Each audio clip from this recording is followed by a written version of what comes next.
What's going on? What's going on?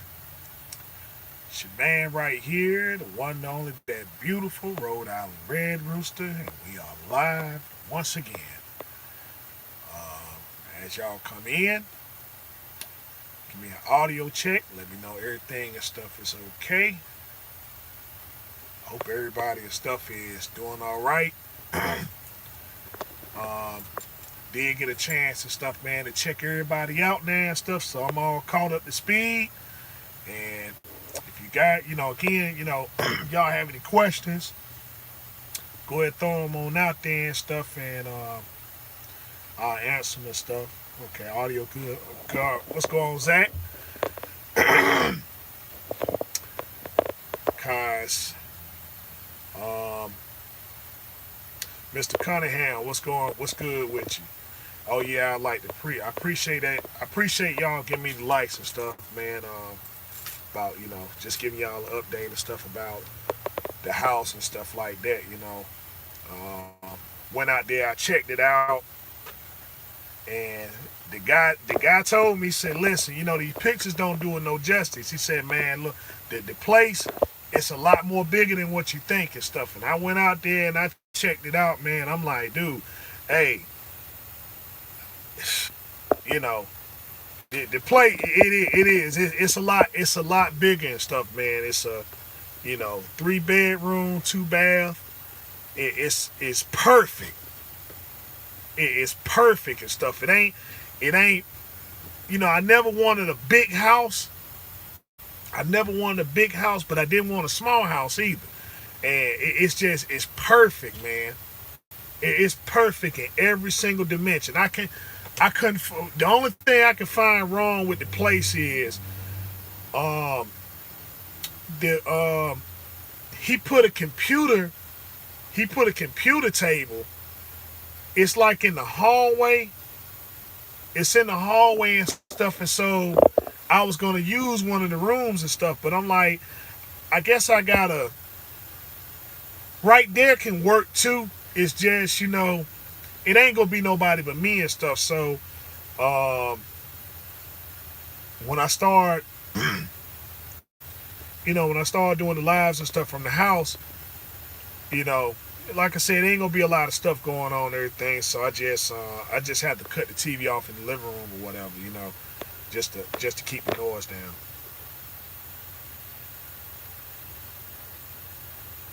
The red coupe. You know what? Hey, that can work.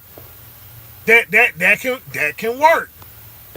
That can work, man. I mean, you know what? I'm gonna keep that one in mind and stuff, man. I appreciate Mr. Robbins, but yeah, man, dude, I got out there and man, I got out there and stuff, and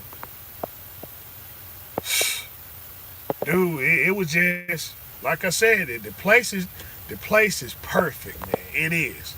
This place is perfect, and I'm like, you know, I just got to figure out how I'm gonna design and how do the furniture and stuff, all the ambiances. But man, dude, that place is perfect, man.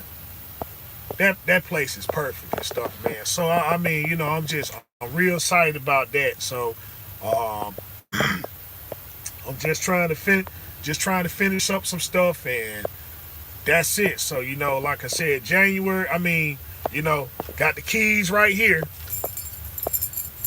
Got the keys right here and stuff, man. So um, January is January is when I'm gonna have my mind made up about as far as like what kind of furniture and stuff like that and everything. All right, Jay Chris, what's going on with you? But man, it's just, dude, it's perfect. It just, the only other thing is that I know it's in the country, but man, it's way. I mean, it is way out there. I mean, it's way out there. I'm talking about, man. Uh, uh, let's see, Rooster. If my EGR cooler is bad, will it throw a fault code? Yeah, it will. Yeah, Yeah, it'll throw you a fault code if your EGR cooler is bad. Now the thing is, how do you know if it's your EGR cooler? Because it could be your actuator. It could be your actuator and stuff. And so, I mean, is your EGR cooler, what is it, leaking or something? Because the actuators is really what go bad, which cause all the leaking and everything and stuff. And so, um, them actuators, they got a tendency of playing out. And you know, people think like when the leak is coming from the coolant, it's not. It's actually come from the actuator. But yeah, if your EGR cooler is bad though, it will throw a fault code. It will. Your EGR actuator won't. Your fault code, your actuator won't. It'll start leaking, and then when your coolant gets low enough, then you get a low coolant. Well, actually, the truck will start shutting off because the coolant being low. I don't, but I'm losing coolant, and it's not on the ground or in the oil. Okay. If it's not on the ground and it's not in the oil, then it's okay. You got a leak and stuff, and it's showing somewhere. It's somewhere. It is leaking, but um, your actuator won't. If the actuator is bad, then the only time it leaks is when your truck is running. So whatever leak that you have and stuff, right? It leaks while your truck is running, and with the truck being in motion and stuff like that and everything, it just, you know, you can't see the leak and stuff like that unless you idle the truck or whatever. But yeah, if you don't do a lot of idling and stuff, then it's gonna be hard to check it. But um, it's not your cooler. If the coolant is not in your if it's not in your oil and stuff like that, that's a very good thing and stuff. So you ain't got no head gasket leak. But it could be something as simple like your coolant reservoir, right? Like if you look on my Instagram and stuff, y'all follow me on Instagram, Rhode Island Red Rooster 22. Um, those reservoirs and stuff, they got a tendency and stuff of leaking, right? And they kind of hard to catch it until it gets real bad. And so mine was leaking. Mine was leaking from the connector hose and stuff on the right hand side. It's two hoses over there, but it was leaking from there. And so what will happen is when it leaks, it falls on the engine fan, and then the engine fan kick it up. The engine fan will kick it up and stuff like that. And the only way you can catch it if the coolant dries up. Then you'll see it all on the hood and stuff. It just look like a big massacre under there. But yeah, if it's I would check your reservoir, check your hoses. Yeah, check your coolant reservoir, check your hoses. And if you never change your coolant reservoir, 9 out of 10, that's where your leak is. It's coming from there. Um, and then it's falling from there and stuff. And the only way it kicks back is when the engine fan kicks on. But being that it's winter, and stuff, if you ain't, if your truck doesn't require any kind of real power, whatever stuff, then that engine fan ain't gonna kick on a lot. So that's where it's falling at, not on the motor, not on anything and stuff. It's just falling straight down, and then it's not sticking to nothing, nor is it drying up. So you know. Um,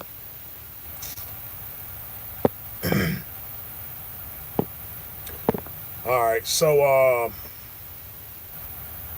but yeah, check that out. Check out your your actuating and stuff. You can see that right off the cuff and stuff. But check your reservoir and check your hoses.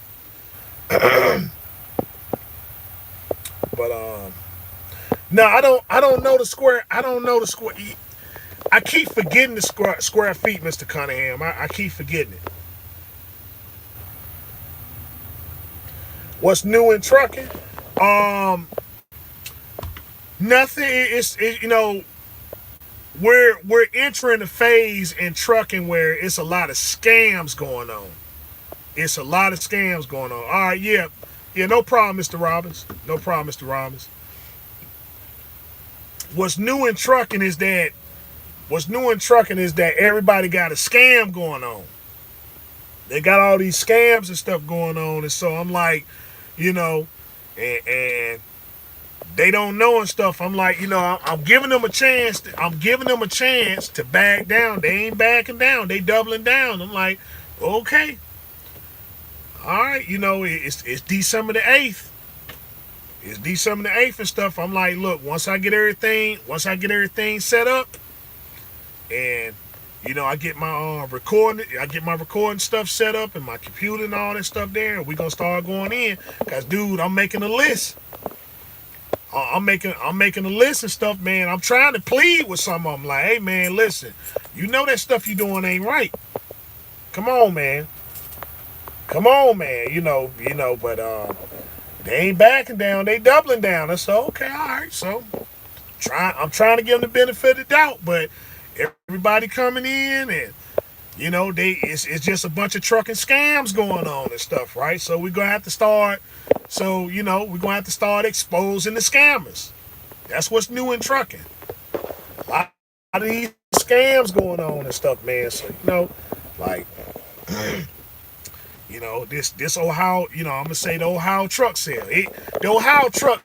You know, let me speak on this right quick, because some people ask me some questions about Ohio truck sales, right? Left Lane Slim, what's going on with you?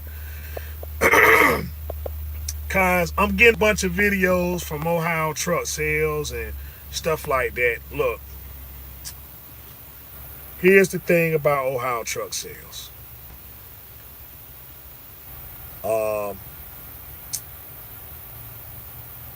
Cause some guys are posting up and they talking about Ohio truck sale. You know, that last video I did and stuff where we showed that Kenworth that they were selling. You know, that 34. You know that had that 34.6 motor in it. Are they new? No, they ain't new. You know, the truck that had the supposed 34.6 and stuff, and it was actually a 6NZ. So, let's see what you got, Fat Daddy. Hold up. Good evening, Red Rooster, and everyone else in the comments. What I am about to share has nothing to do with trucking. Have a very serious casino gambling problem. Not sure what will make me stop.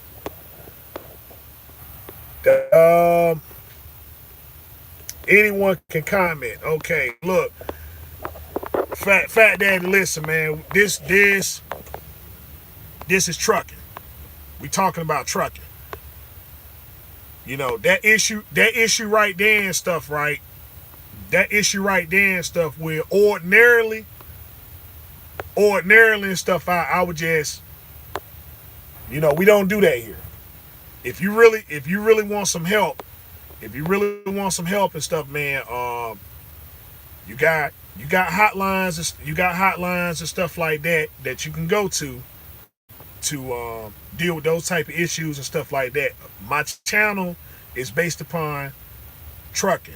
We helping people in trucking. So, you know, that's kind of, you know, it's kind of low key trolling, but we're gonna let it slide, right? But here's my thing. I'm telling you, if you want help, right, call the hotline. Call the hotline and stuff like that and explain to them your situation. And it can guide you in the right direction and stuff if you seriously want it. But I'm just saying, like, we ain't gonna have no more of that. You know, we ain't gonna have no more of that and stuff, you know. You do it again, we gonna ban you. You know, you're a cool person, I like you. But we you know, we talking about trucking. That's it. You want help? You want help? Call the gambling hotline. You know,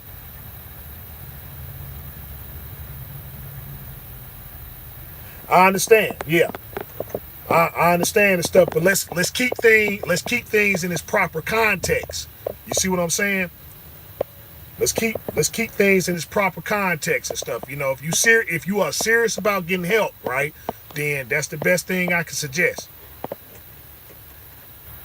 So we're gonna go on and move on from there and stuff. Chasing Andrew, what's going on with you? Ah, ah. They tried to get you on that transmission move and stuff, you know, quote you one price and stuff and then go over there and stuff and try to hit you up on something else. Like, yeah, come on over here. Come on over and then your man go down there and stuff to pick it up. Oh yeah, they marked it up by another they marked it up by another 12, 13,000. I know we told you this price right here, but we was quoting you the wrong part and all. This is the actual transmission you need. You know what I'm saying? Okay, I mean, you know, they trying to run that. They trying to run foul on you and stuff. You know, all kinds of, yeah, absolutely. You know what I'm saying? I mean, it I hate to say it, right? I know you at the house, right? I know you at the house, but unfortunately, you know, you gotta supervise some folk and stuff, man. You know, those things right there and stuff, you gotta physically see it, you know, cause if you don't, man, it just, you know, I hate that happen to you though, man. I really do. I hate that happen to you. But the transmission thing ain't no big deal. It's no, listen, I got mine rebuilt in a couple hours. That's how easy it is. You know, so it's some of that one dude spent $18,000, boy. I'm like, yeah, they getting them, man, and I don't understand. You know, let's see, yeah, I'm probably gonna fly out there and have it. So, yeah, I mean, you know, I thought that's what, you know, honestly, I thought that's where the truck was at. That the people that did your clutch, I thought you went back to those guys there, but you know, eh, you know, it's, yeah, the transmission, man. Let's see, are you familiar with Equipment Solutions? They sell old KLLLLLLLM trucks and FFE trucks. Okay, no, I'm not familiar with. I'm not, but let me hold up. Let's see. Before we get too caught out, let's see. Is Mr. Turner? You said is that Be Smooth? Be Smooth. You know what? I ain't seen Be Smooth in a minute. I ain't seen Be Smooth in a minute. I ain't seen him in anybody's live feed. Well, you know, I ain't been catching. I guess if he's in the live feed, I ain't been catching people's live feeds and stuff. It's more like somebody drop a video and then I just go back and you can't see the people that's in the chat room and stuff, right? But you know, but let's see. Yeah, I probably got the fly out there. Let's see. Equipment Solutions. Okay, let me say this. Let me say this about all the KLLM trucks and the FFE trucks and all these older trucks and stuff, man. Right now, like I said, it's a bad time. Right now, it's a horrible time to be buying trucks because of the markups and stuff like that. You know, the inflations, everything. Like I said, I'm urging people to wait till at least April of next year. But this is what I got to say about all the used trucks and stuff.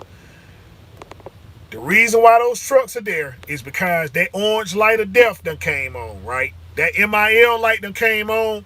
They seen it and they said, okay, that truck got to go to the sales lot right now. whoever was in that truck and stuff, they put, hey man, this orange light on. Yeah, okay. Get it back. Let's get it back down into the terminal and stuff. So they took it to Freightliner, put a flash drive on it, and they said, all right, put the truck out there and stuff, and let's sell it. Let's sell it for $120,000. Let's sell it for $120,000, and then the people that got this PPP money and SBA money and stuff like that, they going over there getting them trucks and stuff and saying, "Oh, it's a good deal. It's a good deal. I finally got my truck." And that flash drive, when that flash drive go out, you know, they buying them trucks now and stuff, man.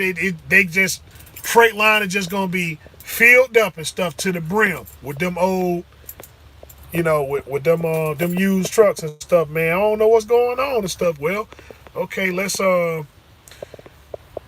bring your truck in the shop, man. Let's bring your truck in the shop and stuff, man, and you know, they charging, 2-hour minimum and stuff like that, and we're going to need more time. We're going to need more time and stuff like that to figure out what's going on with your truck, and then you've been sitting in there 8-9 hours and stuff, and they coming back to you, okay, well, here's everything wrong, and they bring you they bring you an estimated bill and stuff like that for $30,000. You're going to need all types of knock sensors and all types of depth sensors and all that other stuff there, and one boxes and stuff and filters and all that other nonsense. So what I'm urging people, if you want a truck, if you ain't got no experience and you absolutely got to have a truck, just go and get you a brand new one. Cause at least with the brand new truck, they got to make you a priority. For the first 150,000 miles, you a priority. So when your truck come in there, they got to get you in and out of there. They got to get you in and out of there. So if you absolutely got to have a truck, and you got little experience, and you got very little insight, just go and get you a brand new truck, and just learn while you earn. But if you got some money, if you got some money, and you talking about, man, look, I'm in the market of looking for a truck, wait until April. You got to wait, because if you break down and buy a truck right now and stuff, man, you sitting there, even some of the inexperienced people, they starting to catch on now, like, hey man, you buying a truck $20,000 over the book value. Like, absolutely right. The auction right now and stuff, they the auction is kind of a, the auctions and stuff, man, they if you buying a pre-emission truck, if you getting something that got, if you got what the heck? Okay, if you get a pre-emission truck, you making out. That's the only thing you go to the auction for and stuff. You see anything over 2007 and stuff, man, you just, I don't care unless they giving it to you for a good price. Like, yeah, okay, we'll sell you this 2008 for $3,000-$4,000. Okay, yeah. But if you're going to the auction right now, and if you're going to the auction right now, and you buying if you buying a post-emission truck and stuff, you just wasting your time and your money. You're wasting your time and your money. If the truck is over $15,000, you just wasted your money. It doesn't matter what year. It doesn't matter what year. All right, let's see. Since it 4 a.m. in the morning, I couldn't really call in. Oh, okay. All right, gotcha. Okay. Yeah, okay. Yeah, it was out there in that site and stuff. So yeah, okay. All right. Let's see what you got, Mr. Robbins. They are advertising the 2016 utility trailers with carrier reefer units with hours ranging from 8 to 10K hours. They're units are 45,000. Wanted to get your opinion. No, no. The reason why they $45,000 is because everybody got their SBA loans and PPP loans and stuff, and those trailers and stuff, man, they marked up. If they 45,000, they 16. They 45,000 and it's 16 and stuff, man. Look, it's a two. We going into 2022. So if they 16, so if they are 16 and stuff, that means the trailer is so they was manufactured in 15 actually. So you talking about 6 years old right now. You talking about 6 years old and stuff, man. So probably go, I mean, for a real like good, I mean, I'm talking about immaculate condition, probably 35,000. Anything, 35,000 is the highest. And I'm talking about immaculate condition. Otherwise that, they start to go down. They start to go down because of the year, they 5 years old. Some of them they 6 years old. 6 going on 7. But right now, it's a shortage. Right now, it's a shortage because they not even manufacturing trailers right now and stuff. So what's out there and stuff, that's what it is. So if they selling them, they can sell high and stuff because they in high demand and short supply. So right now, hold your position. Hold your position because, after around April and stuff, because, like I said, the president done passed this, what you call now, that infrastructure plan and stuff. He done passed that and stuff. And I'm like, give it a couple months and everything where people got to go back to work when you ain't got no choice but to go back to work and everything and stuff because, you're going to start receiving letters in the mail and stuff, because remember, the bill done passed. So he looking for how many? 82,000. He looking for 82,000 people and stuff to work for the IRS. 82,000. You see what I'm saying? So, I'm just telling people right now, just hold your position. Hold your position. Everything is in short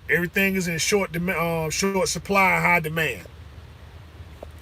Short supply, high demand and stuff. So, and it's gonna be like that and stuff until around, like I said, around April or May and stuff, man. Those who held on to their money and stuff like that, you probably can go down there for that price and get 2. You probably get 2, maybe 3 trailers and a truck. So just hold what you got right now. Let's see what you got right. Something major is going to. Let's see, right. Something major is wrong to be selling a truck during the time of the year when freight is booming. Right. See they got to make way. All these mega carriers and stuff. See, they got to make way for the new. They got to make way and stuff for those new trucks and stuff that's coming out there. So they got to get rid of them regardless. Doesn't matter how many miles and stuff on they see. They gotta upgrade and stuff like that. To keep up with them tax codes and stuff like that. They can't lease them. They can't lease them because they know you ain't, because the jig is up. They can't lease the truck to you because, then they gonna start losing money. That orange light come on and stuff like, hey man, look, I gotta leave this truck at the dealership. So now they gotta fix it. Then they got to recover it and all that other stuff there. You ain't making no money. So they got to put a new set of tires and stuff like that. And on top of that, all this other stuff and get it all fixed up, because when you ain't making money, your truck start falling apart, fairings and stuff all everywhere. The grill and stuff come loose. Then they got to clean up everything in the inside and stuff. So they got to get rid of them now because they know people just too anxious. You got all these trucking gurus and stuff up here talking about that they can set you up and get your own authority for 45,000, 4,500, excuse me. They can get you set up with your authority and stuff for 4,500. You see, You just need a truck and stuff like that. So you go and get the truck overpriced because people don't know how to sit and wait. You know, they got this money and it's burning a hole in their pocket. Oh man, I got $100,000 and stuff. They ain't never had that type of money before and stuff. But then you ain't got no business plan outlined and stuff. So you just looking at it, and the first truck you see and stuff, man. You got $100,000, go buy and stuff like that, and get that set up for $4,500 and everything. So you know. The money's just to say, okay, hey, look, I'm in business for myself and stuff. Then 2 months later, stuff, they don't know what to do. Well, I took the truck to the dealership, and this what they offering me, man. And I never seen anything like this before. I ain't seen nothing like this before and stuff, you know. Truck with 400,000. You rolling the dice. Yeah. About, I'm going to say, I ain't going to really say how many miles on the truck. Is more or less how old is the truck. If you talking about, if you get a post-emission truck, anything past around, you know, if the truck is over 4 years old and stuff, then from right there, you already know, okay, it's going to have some kind of emission problem. It's going to have some kind of emission problem. All it's going to take for that truck to do one part regen, and bam, that orange light of death and stuff is on. Oh Lord, man, it ain't all right. It ain't nothing. It ain't nothing and stuff. And you start driving the truck, and then, you know, then the truck start derating and everything. Now you really in some mess. And stuff. That first derate, that thing take you down to 55 mile an hour and stuff, right? You know, oh buddy. You shut that truck off. Now you got the 00. You got the 00 and stuff. The check engine light, the MIL light, and that engine stop light. You know, you done now. You might well go ahead and call the wrecker and stuff. And, you know, I would say who you can call, but see, I would tell you who you can call, but see, it's just, people don't know how to say the right thing and stuff, and then you wind up getting this brother in trouble. You know, you wind up getting this man in trouble and stuff. And I mean, you know, I'm gonna say this. And stuff. You know, let's see. How's catchphrase go? How does his catchphrase go? Well, I'm gonna just say this. Call Big John. Call Big John. Call Big John and stuff, man. Follow him on Instagram. Follow him on Instagram and stuff. God, what is this Instagram? Follow his Instagram and stuff. I'll look it up in a minute. Let's see. What do you think about the 2012 International Pro Star? Truck is real. The truck is old. So, my thing is, if the truck ain't had surgery, it's gonna be a bunch of problems. If it ain't had surgery, it's gonna be a bunch of problems. That's what I think about the Pro Star. See, it's a well put together truck. It's a well put together truck if you know how to take care of it. You know, the thing I see the most is especially you guys that be hauling for Amazon and stuff. I don't know what's up with that, but a lot of owned operators from Amazon, they really let them trucks go. Like, you know, the daggone the sleeper is actually sitting on the chassis. It got this type of thing right here going on. It got that going on right there and stuff. I don't know what that's about, but you know, if you take care of the truck and stuff, man, it's okay. But you know, if it's a 2012, hey, has it had surgery? Okay, how much you want for it? Sell it cheap. And stuff. You know, in fact, for a 2012 Pro Star, if you paying over, I'm gonna say 13,000. Anything over 13,000, you you overpaid real bad. You overpaid real bad and stuff. If it got the Max Force engine in it, I don't care what he did to it. If it got Max Force engine in it, anything over $5,000, you done paid too much. And I don't care if the truck got, I don't care how good he took care of it and stuff, man. It can be chromed out, brand new tires, brakes, paint job, the whole 9 yards. If you spending over $5,000 over that truck and stuff, and they got the Max Force engine, you'll spend too much money.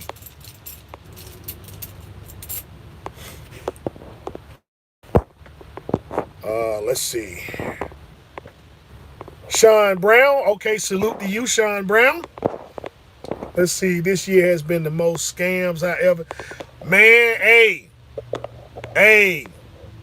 dude. I'm telling you, man. They opened up the floodgates of these scams, boy. Like, man, you know what? Hey, they did the Birdman hand rub and stuff, boy. I'm like, man, the second them SBA loans and them PPP loans and stuff, man. I'm like, man, they just been doing the Birdman hand rub. Like, yeah, boy, we gonna sock it to them. We gonna get this money. Cause I'm like, man, you know, when you done seen some folk and stuff they was hurting last year. Now, I mean, you go on the Instagram, they done been to Italy. They done went to Italy. I mean, they eating steak and shrimp on that tail, boy. I'm talking about, man, shoot. They over there at the Hyatt and the Marriott and all this. I mean, on the top floor. Man, hey, listen.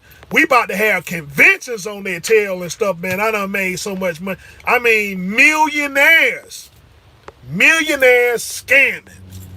I mean, they took everybody PPP money, man. You got some PPP money? Yeah, come on over. We about to have a whole convention. Like, yeah, to get up in here, it's going to cost $500. What? Yeah. Okay, yeah. Man, because I got to get that information. And stuff, man. $500. You go right on in there and stuff, right? Yeah, you know. See, man, I'm talking about, man, I mean, they done made out bad, boy. I'm like, good gracious. And like I said, I ain't naming names yet. January, I'm gonna start naming names. January, I'm gonna start naming names and stuff, man. But I'm just talking about right now, boy. Boy, I mean, this stuff was just, it's incredible. It's incredible. I mean, and they bold with it too. They bold with it. Like, hey, man, look at my house. Look at my house and stuff, man. I'm sitting over here pushing a Bentley. And stuff, man. I done got this house paid off and all this other stuff here. And like I said, don't get me wrong. I'm gonna say it's only one person I respect out of all of them, and I don't want him to fall in with the others. Now, that dude Brewster, that guy Brewster, now he ain't scamming. I said, man, hey, salute to Brewster. Salute to Brewster, man, cause he the only person like that I seen that, hey, bro, you know what he say, from the streets to the suites.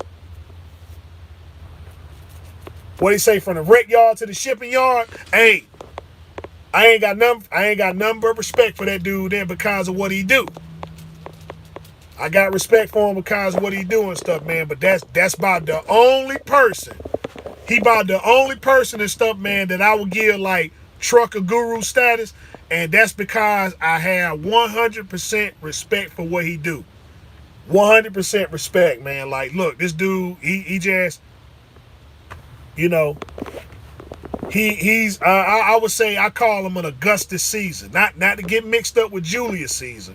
You know, look up Augustus Caesar. Look him up.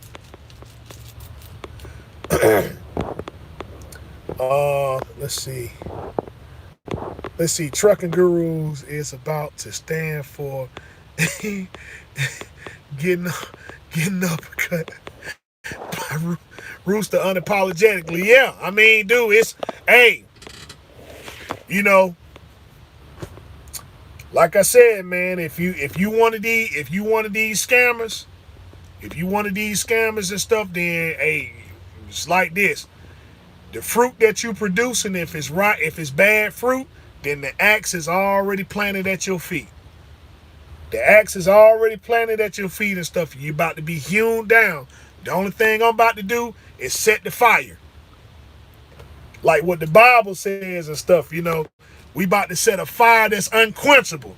The axe is already laid at your foot. The only thing I'm doing and stuff, man, I'm just getting my stuff together.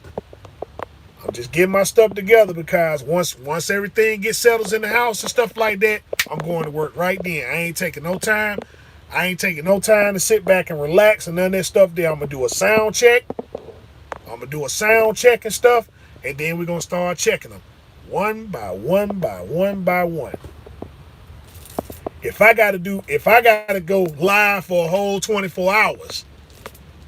So, it's gonna be plenty of time and stuff like that. So if you happen to fall asleep and stuff like that, go on get your rest. Because when you wake up, we're gonna be up there roasting them. And like I said, they're gonna be required. They're gonna have to be required and stuff, man. If they don't answer up, we coming to them. We coming to them and stuff, and they ain't no point in them talking about, oh, Rooster, you trolling. No, I'm not. I ain't trolling. I'm not trolling. I'm coming with some real questions. They're gonna have to get some real answers. So like I said, I done got the keys and everything and stuff like that. All thing I'm trying to do, get these cars and stuff straight. My Mustang fixed, so I need to go pick that up. And stuff and get this other car situated and stuff like that. And then once I get them transported, I'm going to the furniture store and okay, I want that and I want that and I'm gonna go over here to the computer store and stuff and tell them what kind of computer I want, and they're gonna all come to the house and set everything up. And once everything is set up and stuff like that, I'm gonna go and get my bottle of Gatorade. And stuff, and we going right to work. Okay, my sound working? All right, let's go. First person on the list, this person right here. And they go have to answer up them packets that they talk about giving drivers and all that stuff there, cause folk done kind of and I appreciate y'all like giving me time to get my stuff situated and everything. It's just every now and again a question kind of come through, and I'm like, I see it and I want to get to it, but I just can't. I see it, I want to get to it, but I can't because then the phone ring and stuff, and I'm like, all right, let me go and take care of this. And then one thing leads to another and stuff, and then next thing you know, it's nighttime and stuff, and I'm tired. I'm like, God, So I feel like I'm letting you down and stuff, but just understand, I'm just trying to get the stuff together, cause once I get it, come January, we going in hard. Let's see. What you got? Let's see. I think one of the lady YouTube scanners lost her authority. Her company no longer exists. The FMCSA's safer website. I'm wondering what happened. I seen one. I seen one. I ain't trying to call out. I ain't trying to call out and stuff. Like I said, not now. Come January and stuff, yeah, I'll put your name out there.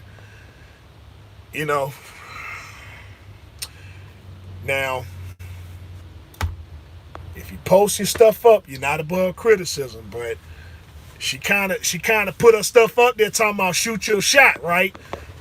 Shoot your shot and stuff, and I'm like, man, them simp, all aboard the simp train. All aboard the simp train and stuff. And I'm just saying, I'm like, now, wait a minute, Hey, now, everything was in full view of what she did. And so, I'm like, now, it's up. Cause look, I'm not subscribed to her. it just came through on, the algorithms and all that other stuff there. It came through on the algorithms and stuff, what was suggested. And so it came up there, and I seen the title, and all I did, I just shook my head. I said, no, I seen it, and I'm like, now, everybody made a whole big deal and a whole big fuss about it and stuff, and now, now she over here trying to look for, somebody to step up, and I'm like, shoot your shot. I'm like, hey, if you got a man, y'all running the business together, and he out there working and supporting you and his children and stuff like that, and then while he out there working and stuff, you decide that you want to go over here and like I said to the brother, I want him to understand, if he watches my videos, I want you to understand something. She's showing you how much value that she has. So if you sitting around with your head and stuff, with your head hung down and all that stuff there, understand something. You see, men are supposed to do three things. You're supposed to upgrade, you're supposed to provide, you're supposed to protect. To my understanding, you was doing that. Now, she gave that up for somebody that wasn't doing that. Let me say it again so y'all don't get confused. A person shows you their value when you know that you upgraded this person, you provided for them, and you protected them. That means that whoever steps up, right? Whoever steps up and everything, if they can upgrade the woman better than you, and she decides to go over there and stuff, then that means that you need to take a step back and look at yourself and say, hey man, listen, I want on my game like that. If this man can step up and he can upgrade her and provide for her and protect her better than you, hey, it's about love and stuff like that. We always talk about how, with our significant others and stuff, we want to see them do better. Okay. If this stuff is on point, more better than yours and stuff, but I live in the real world. And stuff, and all I see in situations and stuff is that, these women that we feel sad over and stuff like that, they messing with somebody and stuff that ain't doing any of those things and stuff. So I'm like, she's showing you her value. So I'm like, why are you sad over the fact and stuff that she wanted to go down? That just means the stuff that the things that you were doing and stuff like that, she ain't worthy of it. Now she gonna call back. She gonna hit you back. When she realize and stuff that bum that she with, the rent due and stuff like that, and she got to pay the rent. When the rent was being paid for, when the car note was being paid for, when the bills were being took care of, and now she got to do it because the bum ain't doing it. All he doing is just laying down lead pipe.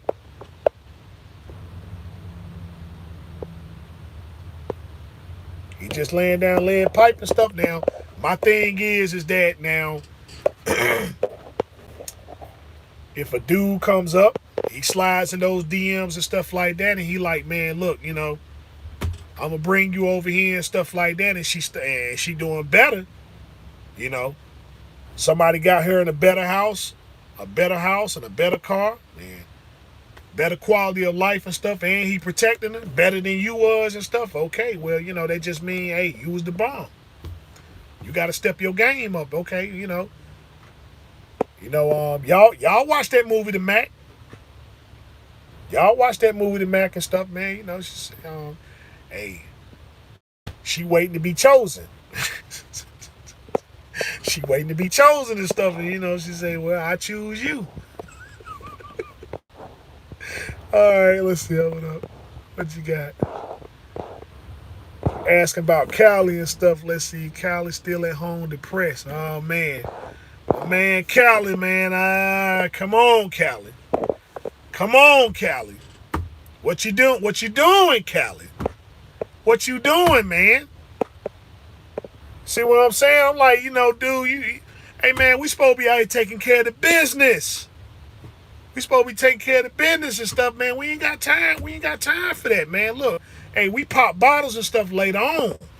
When we start popping them bottles, we ain't got to be all on Instagram and YouTube and stuff. Hey, man, look at what I got. Hey, we celebrate in secret. We pass information in public. We network and stuff out here. But, hey, when you start partying and everything, man, look, I don't understand why folks do that, man. Y'all want to, they want to start partying. Next thing you know, they want to go live and stuff. I mean, if you're gonna do it, if you're gonna do it and stuff, it's a way of doing it. Like, you cut the fool and stuff every now and again. You see, you cut the fool every now and again. Like, I mean, like when I was over there with that California owned operator, I was over there with that California owned operator and stuff. I mean, it was a challenge and I did it. It was a challenge and I did it. But I mean, like I said, I was excited being in California. But I'm like, dude, if I was going to engage in some activities, because I was on Figueroa, what I'm saying? If things would have got a little bit, if it would have got rated R, then okay, yeah, I'm going to go and cut the feed and stuff. Hey, listen, fellas, I'll holler at you, and then it's up to your imagination and stuff about what happened, Maybe I might have doubled back and stuff, but you won't know, and it ain't no proof of it. It just, okay, Rooster was at Figueroa. That's it. Like the extracurricular stuff, man. Let's knock that out. Let's knock it off, okay? That's all I'm saying. Like, or at least go on OnlyFans and stuff. If you're gonna go on OnlyFans, at least you can get paid. Well, you know what? They ain't paying folk on OnlyFans and stuff, so that ain't good either. But that's all I'm saying, man. We party. Let's party in private. You know what I'm saying? Hey, we're gonna get a little, we're gonna get a little twisted, get a little wasted. All right, man. Look, don't put it out there in plain view. And you got business to take care of tomorrow. You got business to take care of and stuff like that. Like, hey, man, listen, let's get past all. Cause the first thing they're gonna tell you to do is go pee in the bottle. That's the first thing they're gonna go do. Yeah, come on over here and stuff. I mean, that drug screen and stuff, man, they serious about that crap. They serious about it. It's the first thing they're gonna do. And like, man, shoot, the drug screen and the breathalyzer and stuff like that. Like, they gonna give you them things there and stuff, and then you sitting over here. We supposed to be taking care of business, and they gonna check it. That's the first thing they go for and stuff, man. That's why I say it's foolish, man, to be doing that type of stuff, man. Like, no, dude. Hey, man, you got to get that stuff up. You got to give it up, man. You talking about, man? Hey, look, you want 10 grand? You want 10 grand a week and stuff? And you talking about you can't put that to the side? Over here trying to make the big dollars. You can't. You gotta put that away. It's a time and place for it and stuff, man. After made the money and stuff, tell these folk, okay, yeah, I'm about to take 2 weeks off. See, then then you can party as much as you want to and stuff like that. Get yourself straight, and then get yourself checked out. It don't cost nothing. What, about $30? About $30. Go get yourself checked out, and if your stuff ain't right, then okay, listen, I need another week off. I need another week off and stuff. Just party, but don't party too hard. You know what I'm saying? Come on, Callie. Come on, man. You got to do better. Hey, it's like, man, you setting yourself back, and you setting yourself back, and you ain't got to. I'm like, people usually get set back because they get into some kind of scam or something. Like, oh man, you got finessed. You see, when you got finesse, that's one thing. You didn't see it coming. You didn't see it coming and stuff, man. But you already, what time it is, man. You know what time it is, orientation and stuff, and then you sit over here, You sitting over here, got to have that stuff, and then you know that's the first thing you're gonna do in the morning. That stuff I don't care what anybody saying stuff. It don't wear off at the time. I don't, like I said, I don't mess with it. But I done been around it long enough to know, and I done seen everybody they make up every excuse in the book. Oh man, shoot, it only stay in your system for 24 hours. Okay, what if it don't? You know what I'm saying? What if it don't? If maybe take a little bit, you probably got a strong batch this time and stuff. They don't make everything equally. Like, okay, yeah, you got the same stuff from the same dude, the same seller, and it got it got the same potency and stuff as the last batch. Like, man, that thing might been a little bit stronger. So it's staying in your system 48 hours now and stuff, man. Like, good gracious, man. Just make up excuses, then you set yourself back and you're trying to make money. Like, man, look, money is the goal right now. So all this other nonsense, I got to cut that loose. I got to cut that loose and stuff, man. Or at least get into the profession. At least get into the profession where, if you're around it and stuff like that, I mean, go work for the dispensary. They ain't even checking in the dispensary. Like, okay, well, hey, you can be a quality tester. You know what I'm saying? You accommodating and consolidating. That's the thing there. Like this trucking thing, you got to cut that loose. Cause man, these guys over there, they just flipping over trucks for nothing. Like, you know what? Hey, let me get out here and flip over a truck today and stuff. And that's the first thing they go check. And they got lawsuit. You got, man, shoot, there's lawsuits just everywhere and stuff like that. Giving anybody a license. Now, okay, you want to drive a truck? Huh, here your license. Here your license. Go on out here and everything and take this $300,000 piece of equipment because, the markup and everything. We got to add the markup. Take this $300,000 piece of equipment, going on up the road, Don't know where you going and nothing like that and stuff. And then all of a sudden, shoot. You start whipping that thing like a car and stuff. And, you forgot, okay, yeah, this is, it's 18-wheeler and stuff, The truck shift itself, you ain't got no clutch in it. You forgot. Okay.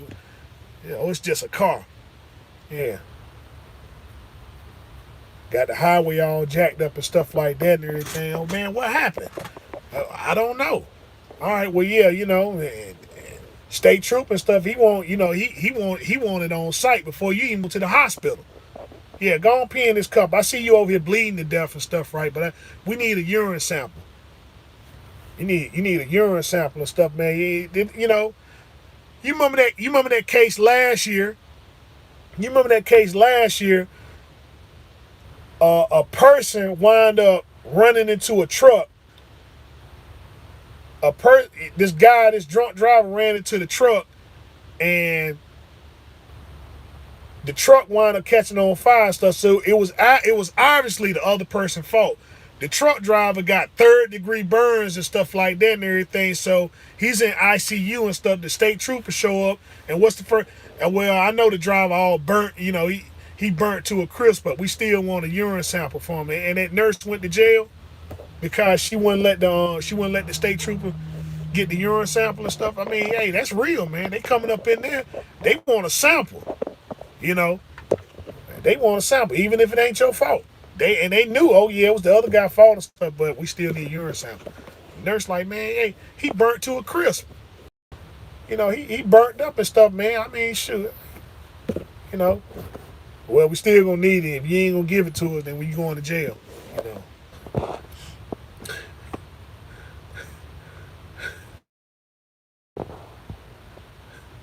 Let's see. Hey, they hold you back, especially if she has no ambition. Yeah, let's see what you got. Rule number 1, go and get the money. Rule 2, don't forget the money. Young Dolph. Yeah, rest in peace, Young Dolph, man. Yeah, rest in peace, Young Dolph and stuff, man.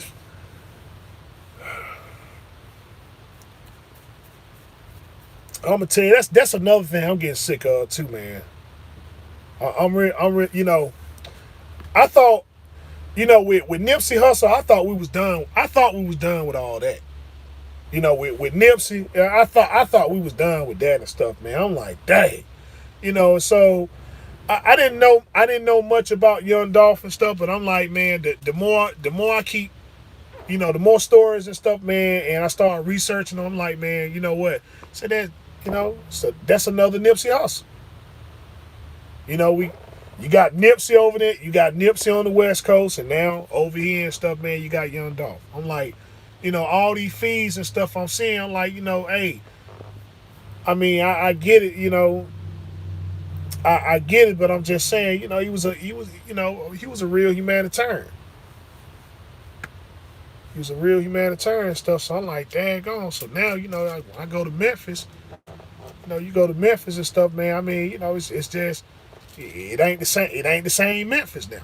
You know, it ain't the same Memphis. You go to California, it ain't the same California. Like, daggone.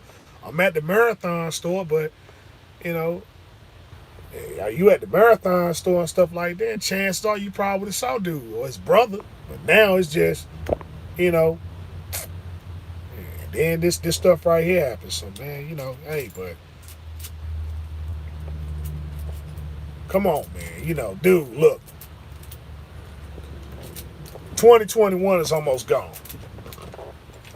2021 is almost gone and stuff, man. And so, it was a pretty good year for the most part. I mean, I did fairly well. I did fairly well and stuff, but it's just with so much opportunity to make the money, and things have never been more easier and stuff, man, in this program. In trucking, things have never been more easier. It's just, it used to be, I mean, trucking used to be a real difficult thing, but it's like, dude, it's so easy now.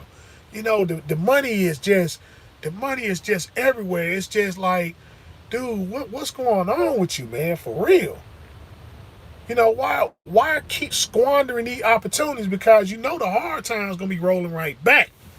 And trucking gonna be like how it used to be. It's a hard thing now.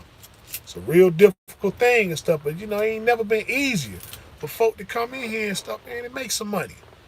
I mean, we 10 grand used to be like, when you said, when you say 10 grand, like, man, dude, you talking about some heavy dollars. And 10 grand is heavy dollars.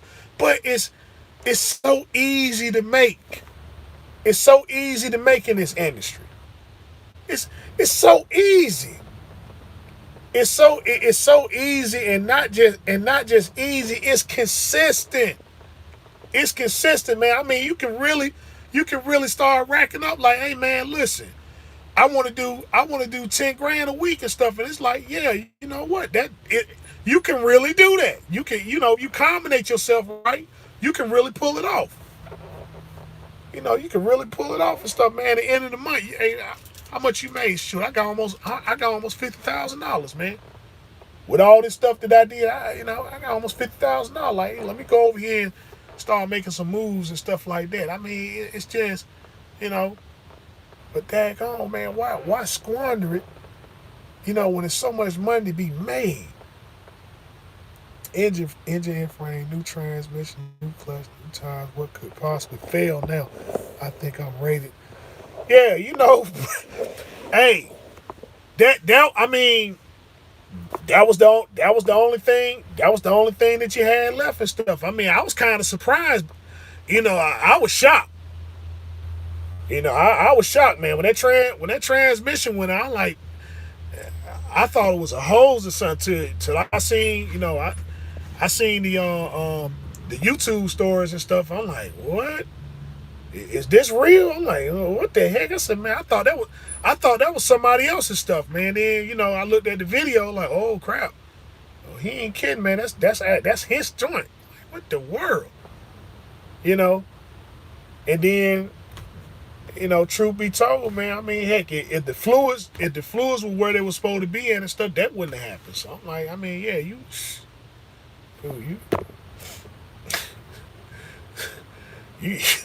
done redid everything. The only thing left in the truck is to get it painted. One of the mechanics didn't put oil in the transmission after they did. Yeah, Yeah, that's what sucked and stuff, man. Cause if that didn't happen, cause I mean, I'm gonna tell you, a transmission is a hard thing to mess up. It's a real hard thing to mess up. You'll burn, you'll probably burn clutches up and stuff, but transmission, like it takes a lot to mess a transmission up, a whole lot, man. But hey, that's the only thing you got left now and stuff. I'm like, I know the chick. Oh, the sight. Oh, you got a sight glass on it? Dang. Okay. I mean, all right. I ain't know that. Dang, you got a sight glass on your. Yeah, I ain't. Mine. I gotta check it. Let's see. Wow. No. Yeah. Yeah. That's it, man. That oil and stuff, man. That and then all that transmission get to heating up. Once we fixed. Oh, the slave valve. Okay. Yeah. Yeah. So I mean, yeah, that transmission, and like I said, um, yeah, once them gears and stuff, once them gears start heating up, and stuff, man, you ain't got nothing to lubricate and stuff, man. Yeah, that's what's gonna happen.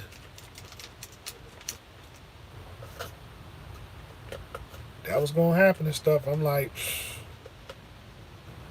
it is what it is. Can you tell more about? Oh yeah, hey Lorenzo, yeah, yeah, yeah. Sorry about that, Lorenzo. Yeah, okay, yeah. Man. I'm sorry about that. Yeah, I seen your comment and stuff, and okay, yeah, the 3406E. Okay, so all right, the 3406, right? It's basically a mechanic. That's the last mechanical engine before they went to. It's the last mechanical engine before they created the C13 and the C15, the 6NZ. Right now, most people that run 34.6s and stuff, right, are like they want the truck completely mechanical. They want it completely mechanical and stuff. I mean, it has very, very, very, very small ECM functions. Very small. It has very small ECM functions and stuff. So, the 34.6 is not the 34.6 is not a very strong. Okay, the 34.6 is stronger than the 60 series Detroit, like the 11.1, the 11.1 and the 11.1 and the N14. You know, it was up there and stuff like a 34.6 and stuff. It's 4.25, right? So in the late 90s, that was real power and stuff. If you had a 400, if you had 400 horsepower and stuff, that was real power.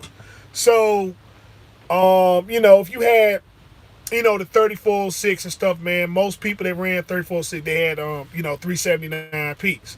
You know, they ran them in the Peterbilts and stuff like that. Some W9s had them, but for the most part, it was just a Peterbilt. It was just a Peterbilt motor and stuff. So when when the C13 came out, when they created the C13, the C15, Freightliner, Freightliner used to deal with them a whole lot, and so what people did was, if you had an FLD 120, and stuff, then most of the time you had like you had a 60 series and stuff. You had 11.1 in it. So what people would do and stuff, they'll take out the 11.1 and put in the 34.06. They'll put the 34.06 and stuff inside the FLD and stuff like that. So, you know, So we fast forward. So now we fast forward and stuff into, the early 2000s, stuff like that. The C13, the C15 drop. And so, you know, people still dealt with the 3406 because it was mechanically based. And so the C13, C15, people wasn't feeling them at first because it was more of an ECM based type motor. It was more of an ECM based type motor, which means that you couldn't take, it was a phrase. It was a phrase that they used to use stuff to, take the truck under the bridge, right? You take the truck under the bridge because, cab overs and stuff was, cab overs and stuff was a thing and stuff. So what you would do is when you take the truck under the bridge, you jack you jack up the cab of the truck and stuff. You go under there and then you could just mechanically turn up the power. You can mechanically turn up the power and stuff however you want to.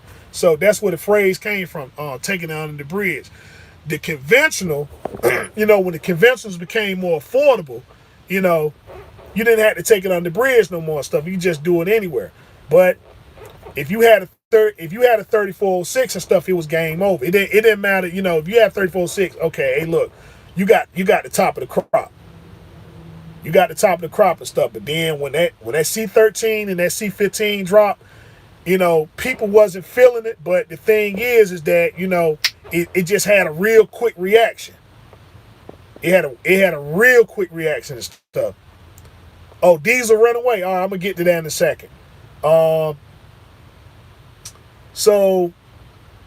when the C13, the C15 dropped, and people got accustomed to it and stuff, and then they find out, okay, man, this thing here is it's a 475.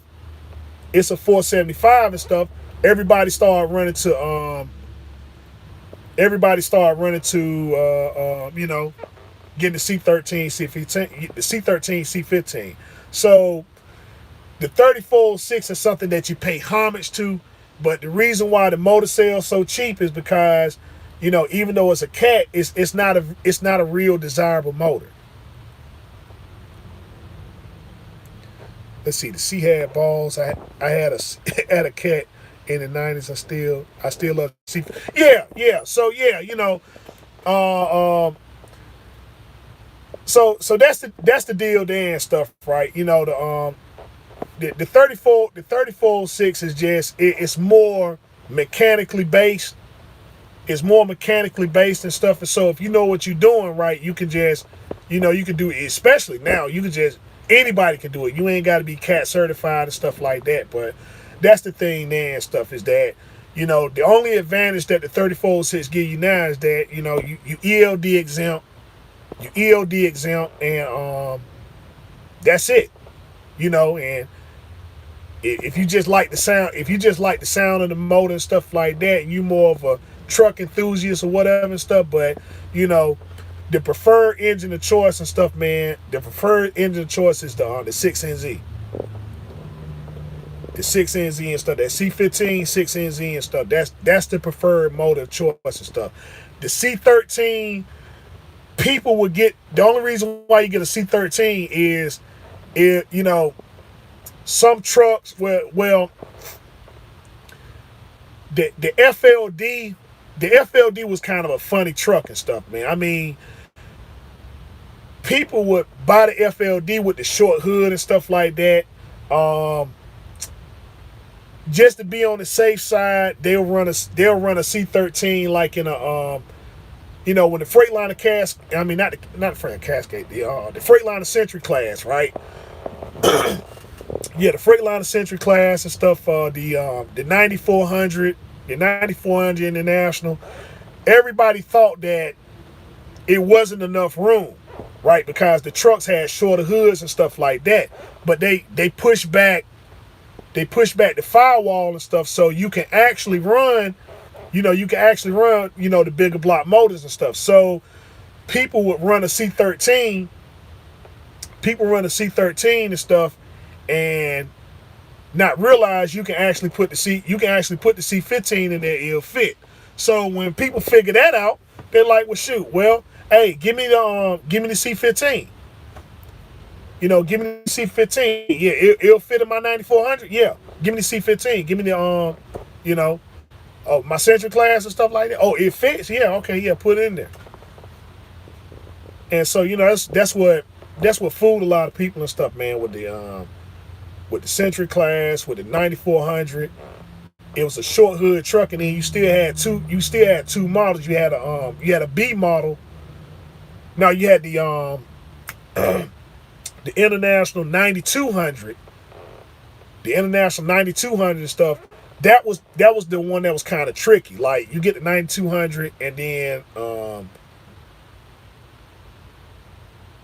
you can get a C15 will still work, but people just went with the C13 because the truck was small.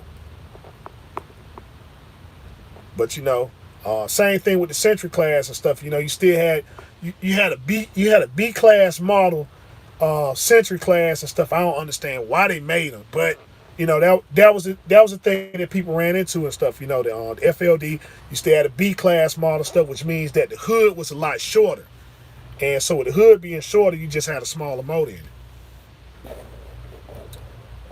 But yeah, that's the only thing with the 30. That's the only thing with 3406. If you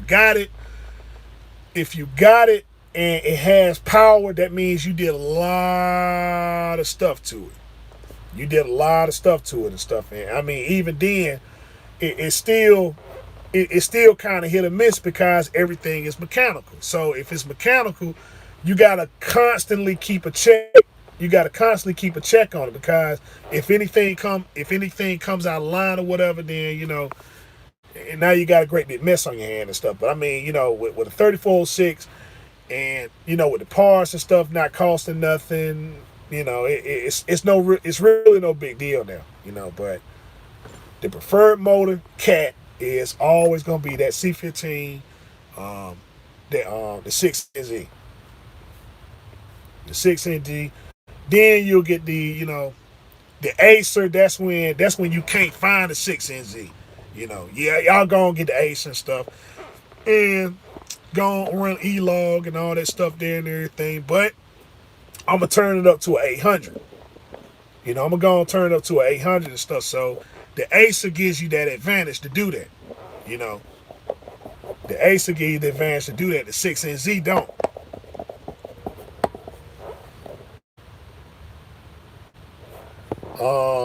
Let's see. Runaway diesel, runaway diesel stuff. It's pretty much when it's runaway diesel. That means your motor and stuff is just your motor's just it's gone, and so your truck will just start. Even if you cut, even if you cut the key off, right, the motor's still gonna run and stuff like that. So you just the motor's just gone. The motor's just gone and stuff, and so it just runs. The motor's just constantly running, and it's stuck. So the only way that you can get the thing about a runaway diesel, the best way to shut it off and stuff is just to kill the air. So like the air intake, just clog it up to where it can't breathe, and then it just shut off. But but if it does that, your motor's just done.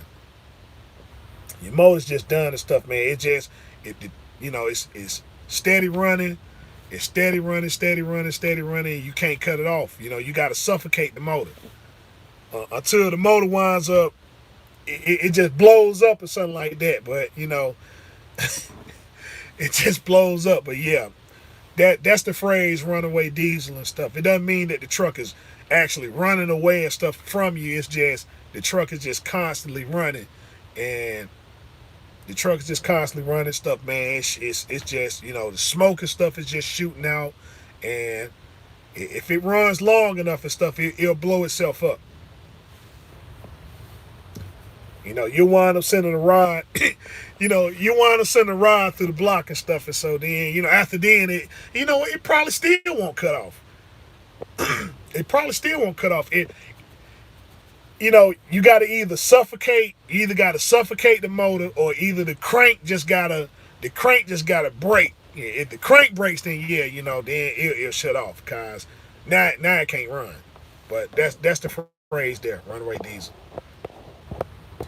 And you know, truth be told, that doesn't happen. That doesn't happen a lot now. You know, it's very rare to see it, and if you do see one, it's usually a older motor, like a 3406. You know, like a 3406 or a 60 series and stuff. So um, they got mechanisms in there now and stuff to keep that from happening. But yeah, a lot of your older motors and stuff will do it. You know, very rarely will you see that though. It's very rarely will you see it. It is a scary experience though. It's very scary. Like, oh man, is the truck gonna explode or something? Like, yeah, it is. But you know, yeah, yeah. But it's real rare that you see that now. Very rare. Uh, Calvin, what's going on and stuff? I already know where you are. I already know where you are and stuff. And so it ain't no point in you asking where you at, man. I know where you at. What causes a runaway? I don't know. I don't know and stuff. It's got to be some kind of. It's got to be some kind of. You know. I would say, man, the throttle gets stuck. Oh, you in Dallas? Okay, West Coast, West Side. Yeah, that's the turnaround point there and stuff. Like, yeah, Dallas. That's two East Coast. That's two East Coast and stuff. So I imagine if you in Dallas and stuff, you right there on the probably on the Fort Worth, probably on the Fort Worth kind of side and stuff. You know, like that's West Dallas. You know, West Dallas. You ain't going no further. I know you already ready to turn around. Yeah, I'm in Dallas and stuff. I kind of, this kind of on a whim and stuff, and I got something going back to, Arizona, something like that. Arizona, New Mexico, um, Utah, Bonnie View. Okay, Calvin, listen. Like I know where that's at. Like I know Bond View. You was in Massachusetts the other day on YouTube. Yeah, on YouTube. You probably looking it up. You probably looking it up on your GPS and stuff and say, okay, they're mad. Yeah, I was in Massachusetts. Yeah, you probably astro projected. You probably astro projected and stuff to Massachusetts. You ain't come over there to Massachusetts. Like I know where Bond View is at. I don't know where that's at. Look, you the West Coast guy and stuff, man. Like I know where they. Okay, I'm gonna go to Dallas. Yeah, I'm gonna come to Dallas and stuff over there to Bond View and find you. I don't know where that's at, man. Dude. Everything said and done and stuff, man. I probably are there in Oklahoma City and stuff, thinking hey, it's Bond View over here. No, it's down there. It's down there on the west side. I know where that's at. Yeah, I'm over in Bond View. Like I run Dallas. Yeah, I'm gonna come over there where you at and stuff just cause you posted that Bond View. Now, I ain't even saying it right. I ain't saying it right, but talk about like I run over there all the time like you. Yeah, okay, yeah, I know where you at. Yeah, I know exactly where you are. I don't know where you are. Throwing these phrases and stuff out there and stuff I'm talking about you was in Massachusetts the other day. Yeah, you probably looked at it on a map or something like that and stuff, man. A virtual guide. I don't even see them trucks. I can't see you in Massachusetts. I can't. I can't do it. I can't even picture it. And you from New York. I don't even get it. And I just can't see it. I don't. South Dallas by the TA. Yeah, Calvin, I know where that's at. I know TA at in Dallas. I mean, yeah, I go there all the time, man. South Dallas. Like I don't know where that's at, man. You still trying? I don't know where that's at. Yeah, come on. Yeah, come on over here. Yeah, it's at the TA and stuff. How many TAs does the Dallas have, man? I know where that's at, man. And then I'm gonna go down there and say, yeah, Calvin, I'm gonna shoot the mess with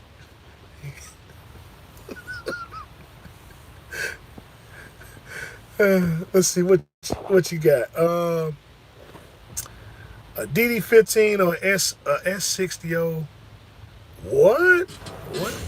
What the? Hey, Dade, I don't understand that. I don't understand a DD15 or S6. Oh, see, never mind. Okay, a DD15 or a 60 series 14 liter.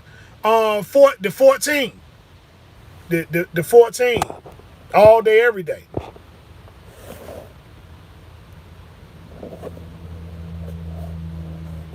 Okay, here's another thing. Here's another thing. Oh, 14. Okay,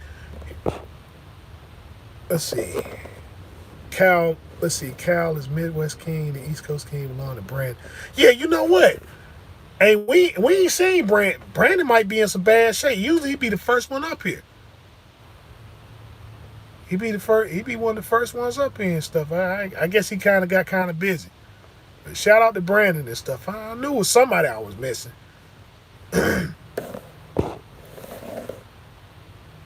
I had a lane I was running from Dallas to Kansas back and forth.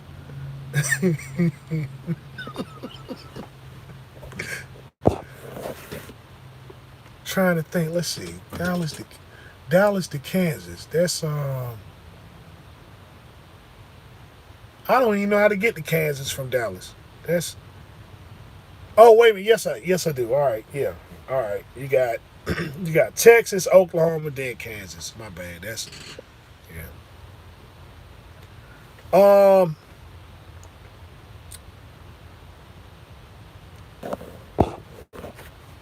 A six if you get a 60 series, get a pre-emission. 2007. 2007. I don't. I think they quit. I think they stopped making them after '07. If you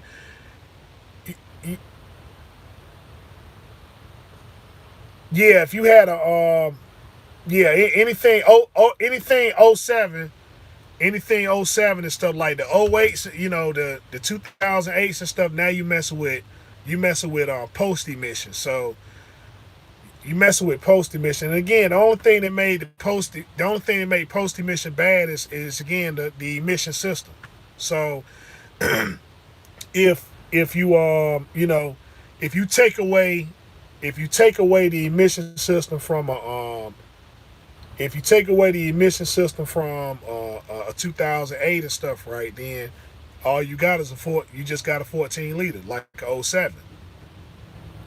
It's just it works in conjunction with the the emission system. But I would just say, yeah, just get a '07. Just go with the '07 and stuff. The turbos are different. No, I don't think the turbos are different. The only thing that would be different is the only thing that would be different, I imagine, would probably be the EGR. I imagine would be the EGR stuff, cause the '08s and stuff. What they doing is that they eliminate the emissions. You got the what they call the ashtray, right? They call it's not. Oh, the turbo is different on a 14 liter 2007 and a 14 liter 2008. The turbos are different. Cause I mean it's still a 14 liter. I mean the turbo isn't gonna do anything any different. It's just I think the EGR works harder in tandem with the it works in tandem with the emission system. So, but I think in 2008, that's when they rolled out. That's when they rolled out the Cascadia. I seen a few. Yeah, I seen a few Century classes. You can switch the turbo and the manifold. Yeah, okay, yeah, all right. So I can't see the turbo being in. I can see the manifold being different, but not the turbo for 1411 2008. Cause they rolled out the it's 4 different turbos for the 60 series. Okay, huh.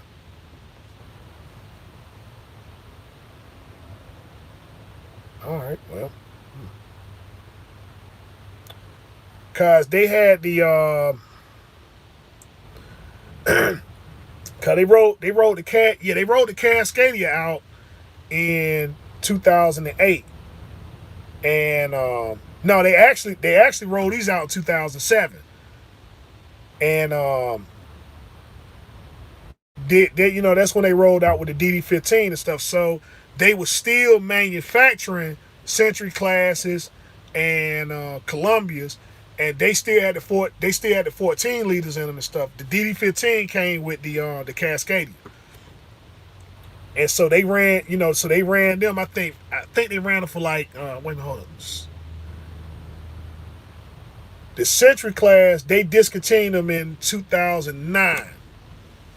They discontinued in 2009 and stuff, right? And so you had them, but you know, it was a special, it was a special order and stuff like that. It wasn't glider kit. It was just you went in and you can get one and stuff. But after '09, you couldn't get another one. You can still get the Columbia. You can still get the Columbia and stuff, but the Cascadia just took over and stuff, man, and they just mass produced the DD15 and stuff. So the 14 liter was just, you know, the 14 liter and stuff. They tried it with the emissions, but they said that the DD15 it works a lot better. Yeah, it worked a lot better and stuff. So you got a few people that still run them. You got a few people that still run them. I mean, it's real rare, but you know, you always thought that I always thought if they did anything, if the motor did anything different with the '08 and stuff, it was probably the EGR and stuff. And that was because, you know, it worked harder to eliminate the emissions.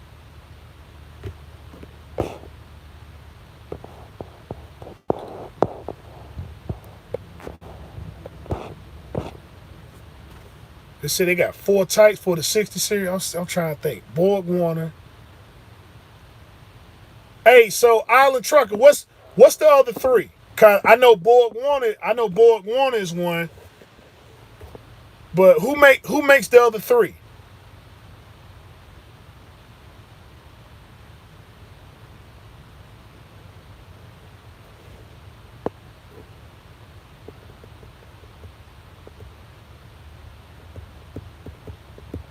Borg. Let's see. Borg is one. Um,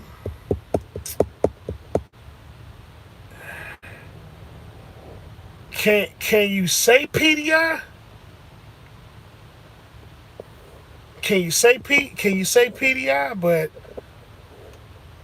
let's see. The '08 60 actuated turbo is